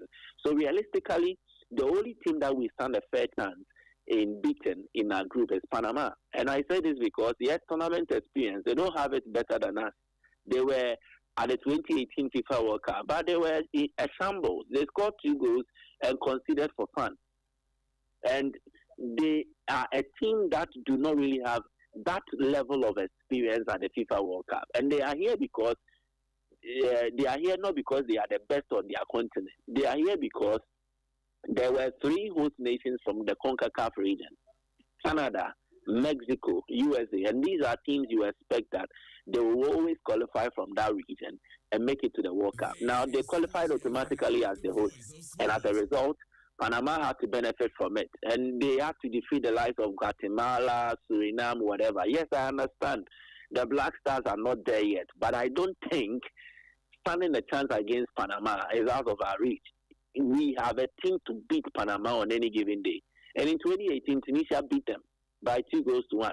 So clearly what I'm trying to say is that, yes, we stand a realistic chance of beating Panama. And then if we do our job right, if we do the needful, we can maybe force a point against one of Croatia or England, although it will be very difficult. But I think that if we do things right, we should qualify from our group and make it to the next stage, if not as one of the best 2-place teams, maybe as one of the best 3rd-place teams, and then we can likely make it out of Group L. It is possible. We just need to do the right things and then make sure that everything is in order. If it happens so, I dare say that the Black Stars stand a fair chance of making it past the group. Right, Michael, hold your thoughts for me a bit. We'll get onto the phone lines and speak with a few others. And then Emmanuel Amga would also join us to bring us up to speed on everything that happened in Washington. So I'll get back to you in the next 20 minutes. So we talk about tonight's Champions League game. So just hold on for me. I'll get back to you shortly, Michael. All right. Kelvin is still in studio with me, and Kelvin has been sharing his thoughts. But Kelvin, quick one. Why do we think that Panama may just be that team that possibly look or could be the easiest in the group? I mean, they are ranked higher than us in the FIFA ranking. They've completed the entire 2025 football season, losing just 1 game via penalties in the Gold Cup. But that penalty shootout loss, you could say they have gone the entire 2025 unbeaten. They are a team that finished as runner-up in the CONCACAF Nations League 2024-2025. They finished 2nd in the Gold Cup 2023. Christensen has been in charge since 2020. They're a team that seems to be on the rise. Why do we think Panama may not trouble the Stars, especially after seeing the Stars struggle against teams like Niger, even Chad to a certain extent, and teams like how do you call it, Sudan? I mean, why should we be confident that the Stars can walk over Panama? I like it that you mentioned from Sudan, Niger, because that was the African Nations Cup qualifiers when we struggled. Okay. But if you look at the World Cup qualifiers, the Black Stars were stronger than they did in the African Nations Cup qualifiers. And in the World Cup, they met Mali. Okay. They beat Mali twice. Yeah. They beat Madagascar. Madagascar has become a rising force in Africa, causing troubles. Comoros, Central African Republic, Chad. These are nations that they beat. Yeah. Ask yourself, Panama, which teams were they beating? Which nations were they beating? Or you people have decided to throw away their opponents too? Now, which people? Yeah, me. You hold on for me. Let me get onto the phone lines. I'm joined on the line by under 20 World Cup winner and former Black Stars player. He played at the World Cup. He played at the World Cup himself. Africa. Yeah, Africa. Yeah, it's in Africa. Yes. So I'm joined on the line by Emmanuel Ajimambedu. He would share his thoughts with me. He's played at the World Cup before, so he understands all of the dynamics going into a FIFA World Cup. Legend, good morning to you and welcome to Sporty Breakfast. Good morning, my brother. How are you doing? I'm doing great. Yourself? I'm doing very well. Thank you very much. Great. Let's go to the World Cup draw we all witnessed on Friday. Your quick thoughts on the Black Stars group and what we possibly expect from Group L when the Black Stars face England, Croatia, and Panama next year's World Cup. Well, good morning once again to our cherished viewers and destination studio. Can we ask for more? If you want to be the best, you need to be around the best, or you need to play with the best. And the group is a bit tricky, but I think we can manage it. I was advocating or praying that we will meet England because of the global attention on their national team. So countries like this, if normally you meet them, it's very good for you if only you can stand the test of time. And I don't think there's nothing wrong with the group. Panama, for the past 3 days, I've been researching about them. In as much they are not a football nation, but football has really changed. If you don't prepare well, your opponent will outsmart you. But day two, we can do something about them, especially when it's a face game that they will be a bit jittery, so that you can outsmart them and win against them. Croatia, we all know their strengths, well experienced, but they are not having a transition like the England national team that have a good transition blend with an experience and some youthful, energized players. Croatia still rely on their experienced pass. So it's not a game that I'm too much afraid if you are able to manage them in the first hour or some stuff like that. England, obviously, the attention will go on that game because of how we and them has been, let me say, collision masters and the kind of vibe we have with them. I think even when they are opening their main stadium, we are the country that they called for us to come, and we drew with them 1-1. In the game, I was in that game. I played over 90 minutes. So it's very manageable, but a bit tricky that we need to focus, get our guns on, and a good preparation. And the most important is the guys have to get a playing time at their club level, because you have time to come, and most of them will be rusty. So I don't think the group is too much of a group of death. We're very optimistic on this group. When you look at the quality of players we have in our fold, when you look at the Black Stars and the quality we have, and compare that quality to that of England, Croatia, and possibly to Panama, do you think that we have the men who can actually go into the tournament and deliver exceptionally and actually push us to the next stage of the competition? Do we have the men to do the job? I think so. Especially most of them, most of the players that plays in the 2022 World Cup, you will get them in our squad, and that experience will also help. Some of our guys are in England playing with this kind of high-profile quality players, and they know each other. In as much club football is different from national team football, they know them very well. They're doing very well there. Kamadin was there. Salisu was there before he moved to Monaco. Jordan Ayew has played in the Premier League for more than 6 years before they relegated. Fatah Isaku as well. Our star boy Kudus is there, and Semenyo also is there. So I don't think it will be too much of a problem that we will be scared or we will be jittery when it comes to this kind of games. They have the squad, they have the quality, they have the experience, but I think we will stand the test of time. We will be ready for them. It depends on the preparation that we will have and the collaboration between the coach and the AFA and the kind of things they want to do for the nation. It's very important as well. In Group L, if I ask you which team could be Ghana's biggest problem, or which team could pose a lot of threat to the Black Stars, which team would that be? Obviously, before we're talking about England, because of how their media or their supporters have made their football all the time, wherever they are, there's attention on their national team, and especially when they're playing with Ghana like this. So that game will be a crucial game. The attention, everything, that game will get it. But I'm worried about Croatia more than England. Yeah, Legend, can you hear me? Yes, that's my brother. I can hear you now. Yeah. You look at the players, and many seem to be having less, confidence in their capability and what they carry. But judging from your perspective, going into the 2010 World Cup, lots knew you guys, or most of you guys, from the Under 20 World Cup, but they could not really trust that you could perform at that top level in the Black Stars. Now, judging from the players that we have, many still believe or are still skeptical that they can really prove their worth at the World Cup. What would you have to say from your angle as a player who has played, and then what you see technically and tactically you see from these players? Do we have enough quality and a strength that can withstand the test of the world? I think so. We lack transition a bit, if you can recall yourself.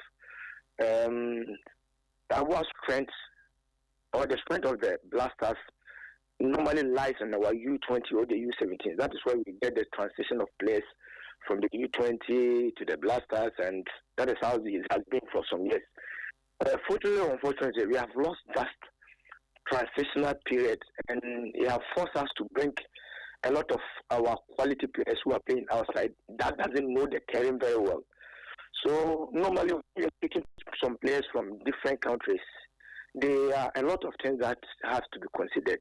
Socialization, culture, the demand of the supporters, and all that kind of things is very important. And when the guys came, they were a bit, they don't know all this kind of things. It took them a bit of time for them to know the kind of country that they are going to represent, in as much that they are Ghanaians.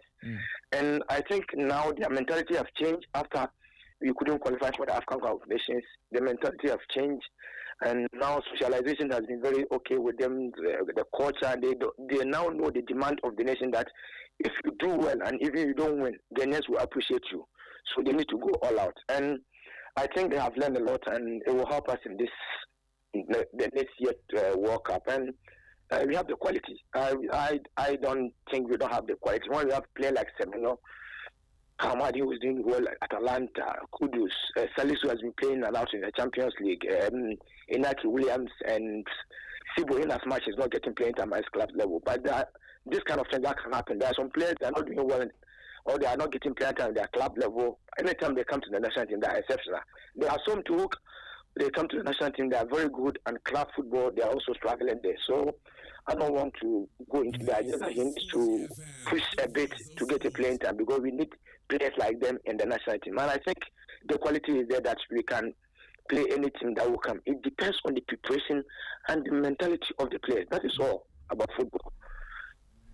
Now, Legend, between now and our first game at the World Cup, what do you want to see us do, and what should Otuado possibly change if there is a need to change? What do you want to see between now and the World Cup? What do you want to see this Black Stars team do? Well, what can the coach do? He just have to visit the guys, open up his scouting, and my colleagues, they have to do a lot. They need to concentrate on the club football. We have 6 months to go, so you need to concentrate on club football before we can think about the World Cup. So my colleagues have to just concentrate to get a playing time, because we don't want them to be a bit rusty when they come back, because we don't have time to do a lot of preparations. So they need to focus on their club football and get the best. And I am advocating that if we can get strikers coach, football has really changed. Even myself, when I was at Udinese some 6 or 7 years ago, we were having a midfielders coaches, and I can show you a video that those coaches were the ones who were training myself and Bruno Fernandes, and I have the video. Oh, wow. After 2 years, I think, Bruno invited them to Manchester United to appreciate them, and I have the video. They went and they sent me the video that they're in England, and Bruno appreciated them. It's in Italian though, but later I can even send it to you for you to see. Yeah, it. we would love that. Yeah, so football has changed. You need a strikers coach. So I'm advocating. I'm not with the FA. That's my personal view, that if you can get a Samoan to help us on that side, or somebody from somewhere, I think it will help us as well, so that at least we can have some people like this who have the experience in World Cups like this, and if they are very close to the team, it will help, especially now that we have Steven Appiah there. If you have some strikers, it's a plus for the team. So that's what I can advocate for. Right. You have played at the World Cup before. When they say playing at the World Cup, what does it mean for a player to be at the World Cup? It's the biggest stage in football, world football. So it's a proud moment for you, and you know to represent the country very well. All the time I've been saying this: if we have more than 2 million players in Ghana, my brother, if you are privileged to be selected to represent the country, you don't need your mom, you don't need the president to call you before you perform. You have to go all out and fight for the badge, because this is your job. Our mothers who have been selling plantain, tomatoes, and using their taxpayers' money to pay you, buy you tickets, giving you winning bonuses, eat free. My philosophy is the whole 24 hours of a day, a footballer trains only 2 hours. Why would you like only 2 hours to tell you of performing for your national team? Yeah. Some people wake up at 5 a.m. and come back home around like 8 p.m., 9 p.m. and will wake up around 4 a.m. again. We are privileged to wake up around like 8, 9 in a good hotel, eat good food, train very well, be in a bus with police motorcade. You go and train 1 hour 45 minutes, 2 hours. You don't have any explanation to fail. You need to do what you can and make yourself proud, your family proud, and the nation proud.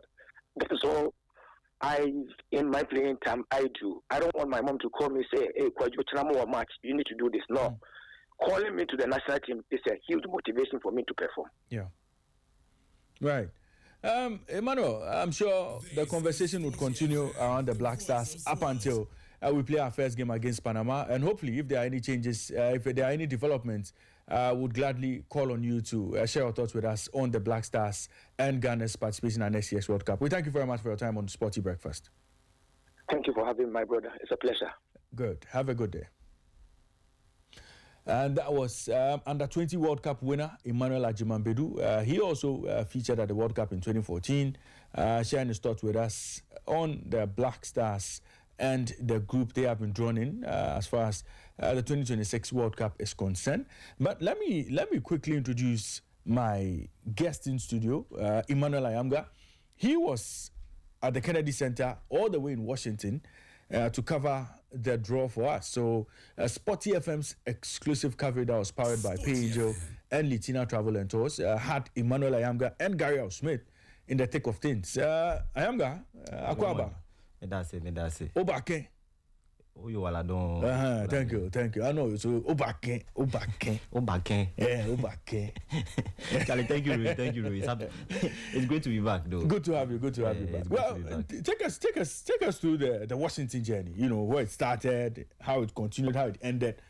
the draw itself, what happened there, the weather shaping you, everything. Tell us, just, boy, come on from Washington. Oh, so it was a very great trip. I had a direct flight from Accra straight to Dallas Airport in Washington D.C. and from there it was all work until the day of the draw itself when the weather decided to for the first time. I was seeing snow for the first time because I hadn't been in that kind of cold weather before, but so it was tough that day. I'm sure I'm not the only one. Even the guys from Europe, those who live in England, the English journalists, the guys from Croatia who are used to such weather, because it was a surprise. Based on all the forecasts, they didn't believe that, or they didn't think that the snow was going to come that early, and yet it surprised everybody. So that was also part of it. But on the work itself, we had 2 days before the draw itself, and the first day was just to familiarize ourselves as journalists with what to expect from the draw. Second day, we had Arsene Wenger and then Jill Ellis, who is a 2-time winner of the Women's World Cup. She's also now FIFA's chief football officer. So they were the ones to come and educate us about the World Cup itself, what FIFA is doing in other countries, and then investment and innovation in football, where football should be in the next 10 years, 20 years, and why the World Cup was expanded to 48. Trying to justify the numbers and then giving us reasons why teams like Uzbekistan, like Jordan, like Cape Verde deserve their spots in the World Cup as well. So, it was a very entertaining and educative session throughout the days before even the draw itself. But on the draw itself, I'm sure you watched it on television. You saw how it went and all that. And the organization was top notch. Now, post the draw, I know you had conversations with coaches and members of the Ghana team that traveled. Post the draw, what has been said, or what did Tuchel and the like say? Dalic and Co. Otuado himself, what have they been saying after the draw? So the first person I spoke to was the Panama coach, Thomas Christiansen, and he respects Ghana a lot. He has history with some former Ghanaian players, and he knows Otuado. So he knows what to expect when he meets Ghana. And the feeling that I got from him was that he feels like Panama are like the Ghana of 2006. Okay. When the world didn't know too much about Ghana, and then Ghana came onto the world stage and, picked everybody apart, announced themselves, and then became one of the teams to watch out for. And since then, if you mention Ghana, everybody knows them. That even though we are not a traditional World Cup side, but if you meet Ghana in the World Cup, you have to respect Ghana. So that was what Christiansen was saying. And then he also said that he knows the players that Ghana has. He mentioned Iñaki Williams specifically, that he knows him from Spain. And said he doesn't want to dwell on individual players, but then he knows that Ghana has a lot of quality up front. There's Semenyo, there's Kudus, there's Fatahu Isaaku. There are so many players that Ghana can use to head his team and other teams in Group L. And he also said that for Panama, they will be focusing on themselves because they know that coming into this World Cup, they are ranked 30th, and sometimes the ranking of a team on the FIFA ranking is not a true reflection of how good they are.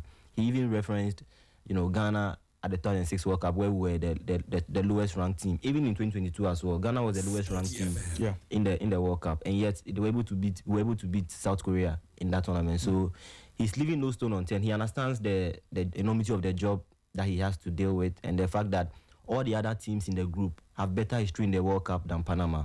So he says he's taking a game after game, but then he expects his team to also rise to the occasion. He understands that he doesn't have a lot of players who play in the top leagues. His captain plays in the MLS. Most of the players in the Panamanian team play either in the USA, in Mexico, or back home in Panama. So in terms of exposure and experience, they are lagging behind Ghana, Croatia, and then England. So he understands that, but then he also believes that can be motivation enough for them to go out there and improve themselves, because if you are playing against a Kudus or a Declan Rice or a Hurricane, there's as a player, these are the matches that you want to play in. So he's relishing the moment, and he says he and his players will give us a show when the World Cup starts. Yeah, so you can talk about their captain, Anibal Godoy, who he plays for San Diego. Yeah. And then he has 150 caps for the team. So many matches under his belt. And you have Alberto Quintero, who also plays for Plaza Amado. And you have other guys in that squad. Andres Andrade, he's a defender. He plays for LASK in England. Then you also have another defender, Fidel Escobar, who plays for Saprissa in Costa Rica. So They have some players in there. Very decent players. Yes, very decent players in there.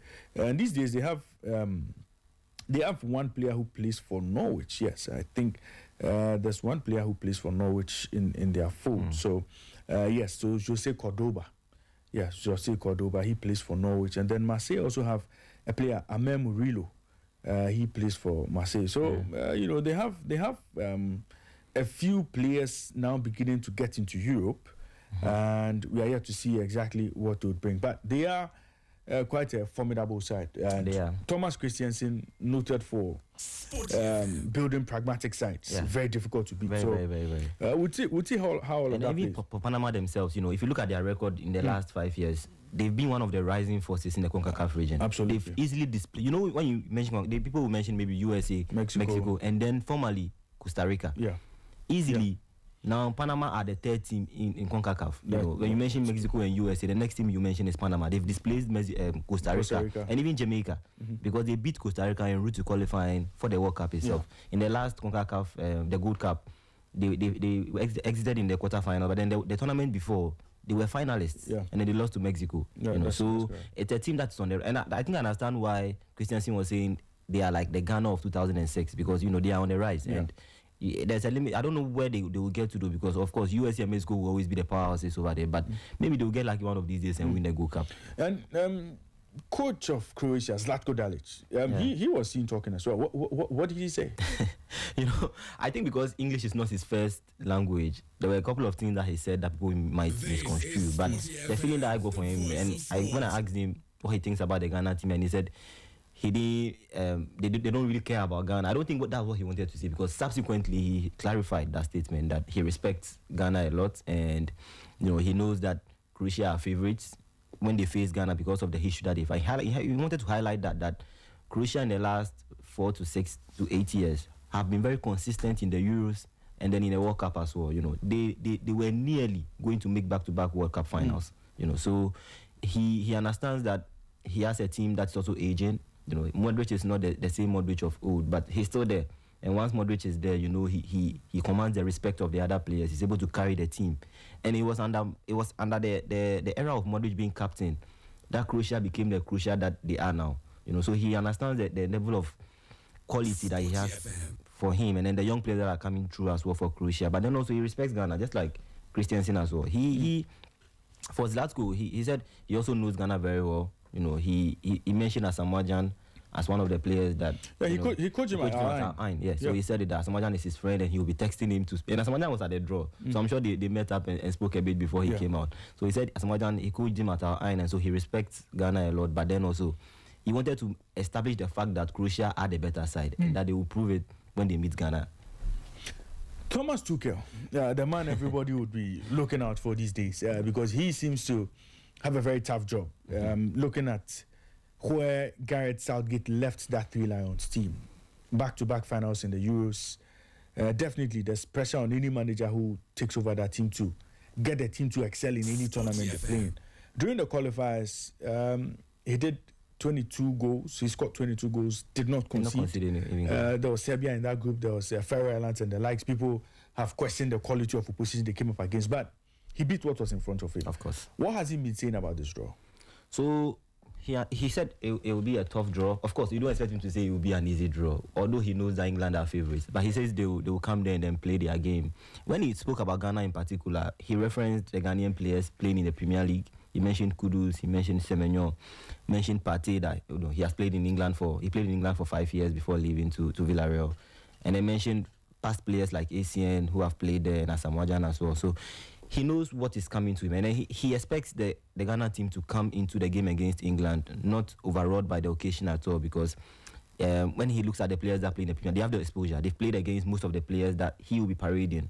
Of course, 80% of the England team plays in England, with the exception of maybe Jude Bellingham and then Harry Kane who play in Spain and then in Germany respectively. So he knows what to expect, but he was also very confident that this England team, because the people are tagging them as favourites, they want to accept the tag as favourites and not go into the tournament thinking that, maybe we are just there to participate. He wants the players to understand that they've come close a number of times, back-to-back finalists in the Euros. semi-final and quarter-final in the last 2 World Cups. This is the time that they also have to prove that they deserve to, take that winners medal. So he understands the enormity of the job and he's ready to face the task head on. And that's what he said in the press conference and in the mix zone, when we spoke to him. Now, head coach of the Black Stars, Otto Addo, obviously would look at this group and say, well, quite some tough questions to answer in there. But what was his reaction after the draw and what has he been saying as well? So Otto Addo, when he came, the first thing that he said was that they'll be taking it game by game and that he's in no rush at all to, preempt where he wants the Black Stars should be to be. And the next question I asked him was that, what will he consider personally as success for the Black Stars? Because, of course, he was there the first time. He's been there as a coach one time already in the last World Cup, where the Black Stars needed just a draw against Uruguay to qualify, and they failed to pick up that 1 point, and they eventually exited the tournament, which was very disappointing. And so I asked him, you've been there once, you are now going there for the second time. So to you personally, what would be success? What would mean success for you when you get there? And what he said was that he didn't want to really like say, okay, maybe I want them to get out of the group, or maybe I want them to reach the quarterfinals or semi-final, round of 16 even. But he said he would take it game by game, and that the immediate focus of the team is to try to, go past the group stage. So it wouldn't matter if they finished first, second, or even one of the best third place teams. But the fact that he wants them to just, try to get out of the group, and then they can think of where they can get to when they do that. So the first hurdle for Otto Addo is to make sure that the team, doesn't exit at the group stage. Well, did you get to speak to any of the officials who went to the team? Maybe the president of the FA. Did you get to catch up with them? No, they didn't come to the mix zone, except Henry. I think Chuma, the only one who was at the mix zone. Okay. The president was in there. It was just Henry and then Otto Addo in the mix zone.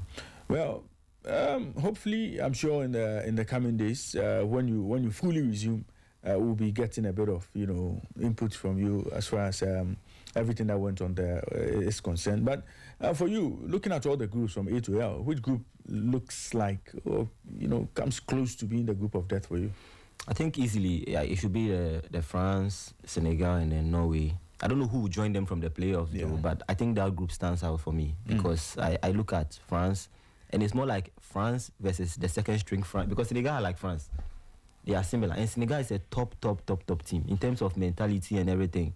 I think they are one of the African teams that when they go on the international stage, they are never overawed by the occasion. Until recently, Morocco have come in and done that, but I think before Morocco did it in the last World Cup, Senegal were the only team that I think would go head-to-head against top opposition, and then they wouldn't cower.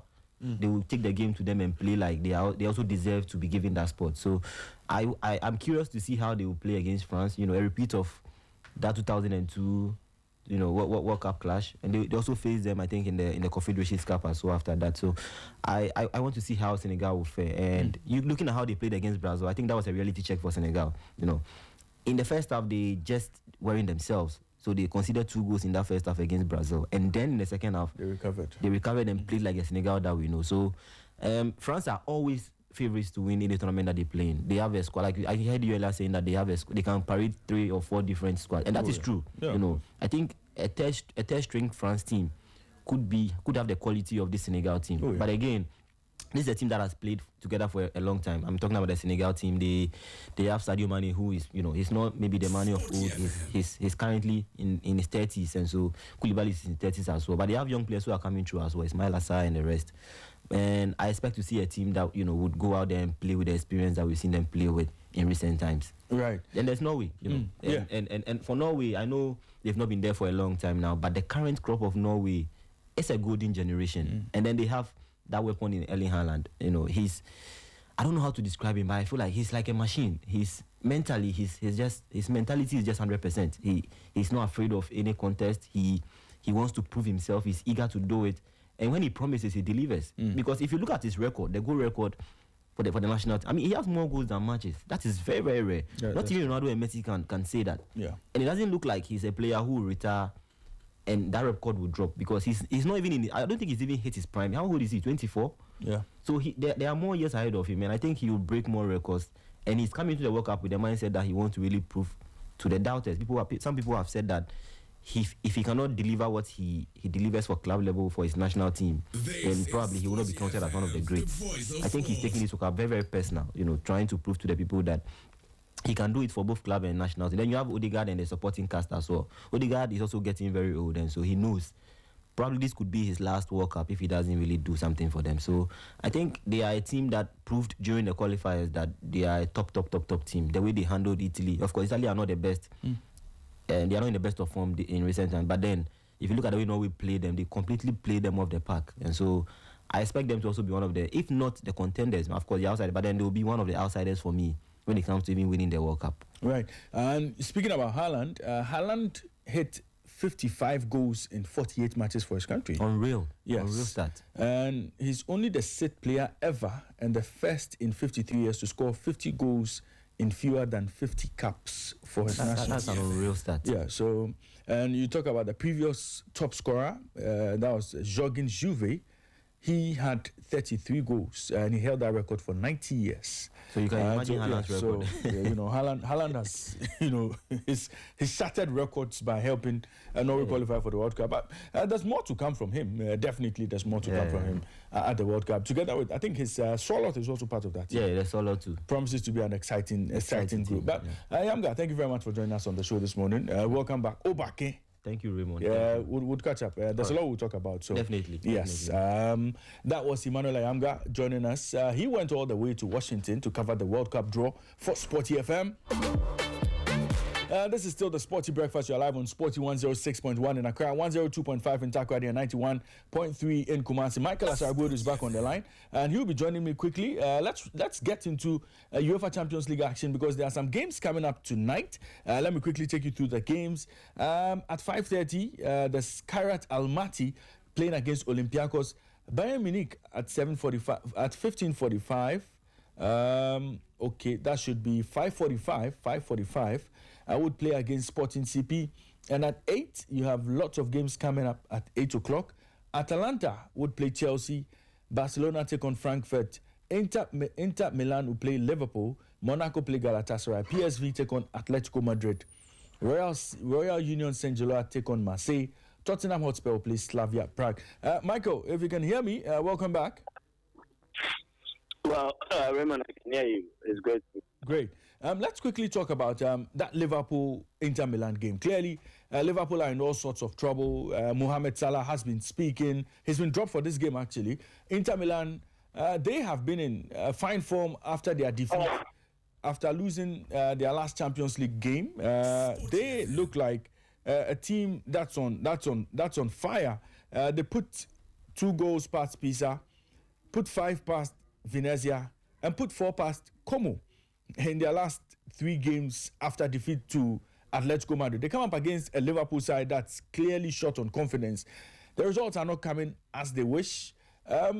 Is Slots going to suffer another defeat in the Champions League tonight? Tightly nailed it. I think what Christian Kivu has done right with Inter Milan is that whenever they suffer a disappointing result, they're able to quickly overturn it and then embark on a certain run. And it happened. This season, it's happened like twice or thrice. Against Napoli, they were beaten by 3-1. They bounced back and won 4 straight games. Then they had to lose the Derby de la Madonnina against AC, and then they lost the Champions League fixture against Atletico Madrid, and they've gone on a 3-game winning spree. You look at Liverpool and how they approach this game. I think news that has happened outside the club, judging by the interview that Mo Salah had, which was of an incendiary nature, I think they've been able to block the noise and deal with it internally. And I think that was the best approach they could take. What Salah did was to question the authority of Arne Slot and then the club. And they had to take a stand, they had to take a decision, and decided not to travel with him. Is very good for the club in terms of the playing body. And yesterday, if you listen to Alisson speak, he said that yes, Salah knew the words that he spoke, and he knew that definitely there will be consequences. And as a result of that consequence, that is how come he's not part of their traveling squad. I want to believe the players will move on and then forget about that episode. But that aside, do they really have a team to trouble Inter Milan? And I think, judging by the Mo Salah bet and also the absence in the team, it makes Liverpool a bit light. they will have a very good starting 11. I think Anasilov finally gets to select a team that he feels can do the job as per the tactical dispositions. He will likely go with a 4-4-2 diamond or maybe a 4-2-3-1, judging by how he chooses to approach this game. But with no Cody Gakpo, it means that he will play all his selections available to him. He will likely go, if he goes with a 4-4-2 diamond, then he will likely play Kitike and Isak as the center forward, and then Florian Wirtz will sit as the number 10 behind them, and then there will be Alexis McAllister, Ryan Gravenberch, and also Dominic Szoboszlai forming that midfield triumvirate, and then that is likely going to be how they will set up. But the bench will be the issue, because if you look at their bench, then it will mean they will not have senior figures available as options. There is no Salah, there is no Cody Gakpo, and then there is no Federico Chiesa from the look of things. And this will be a bit troubling for them. So let's see how far things go. I think this will be a game that will travel deep, and the squad or the team that has a deeper squad will likely be able to dig deep and find the results. And I see that in the Inter Milan team. I say so because if you take away Lautaro Martinez and then Marcos Thuram, there is Boni and also Pio Esposito who can do a job for them.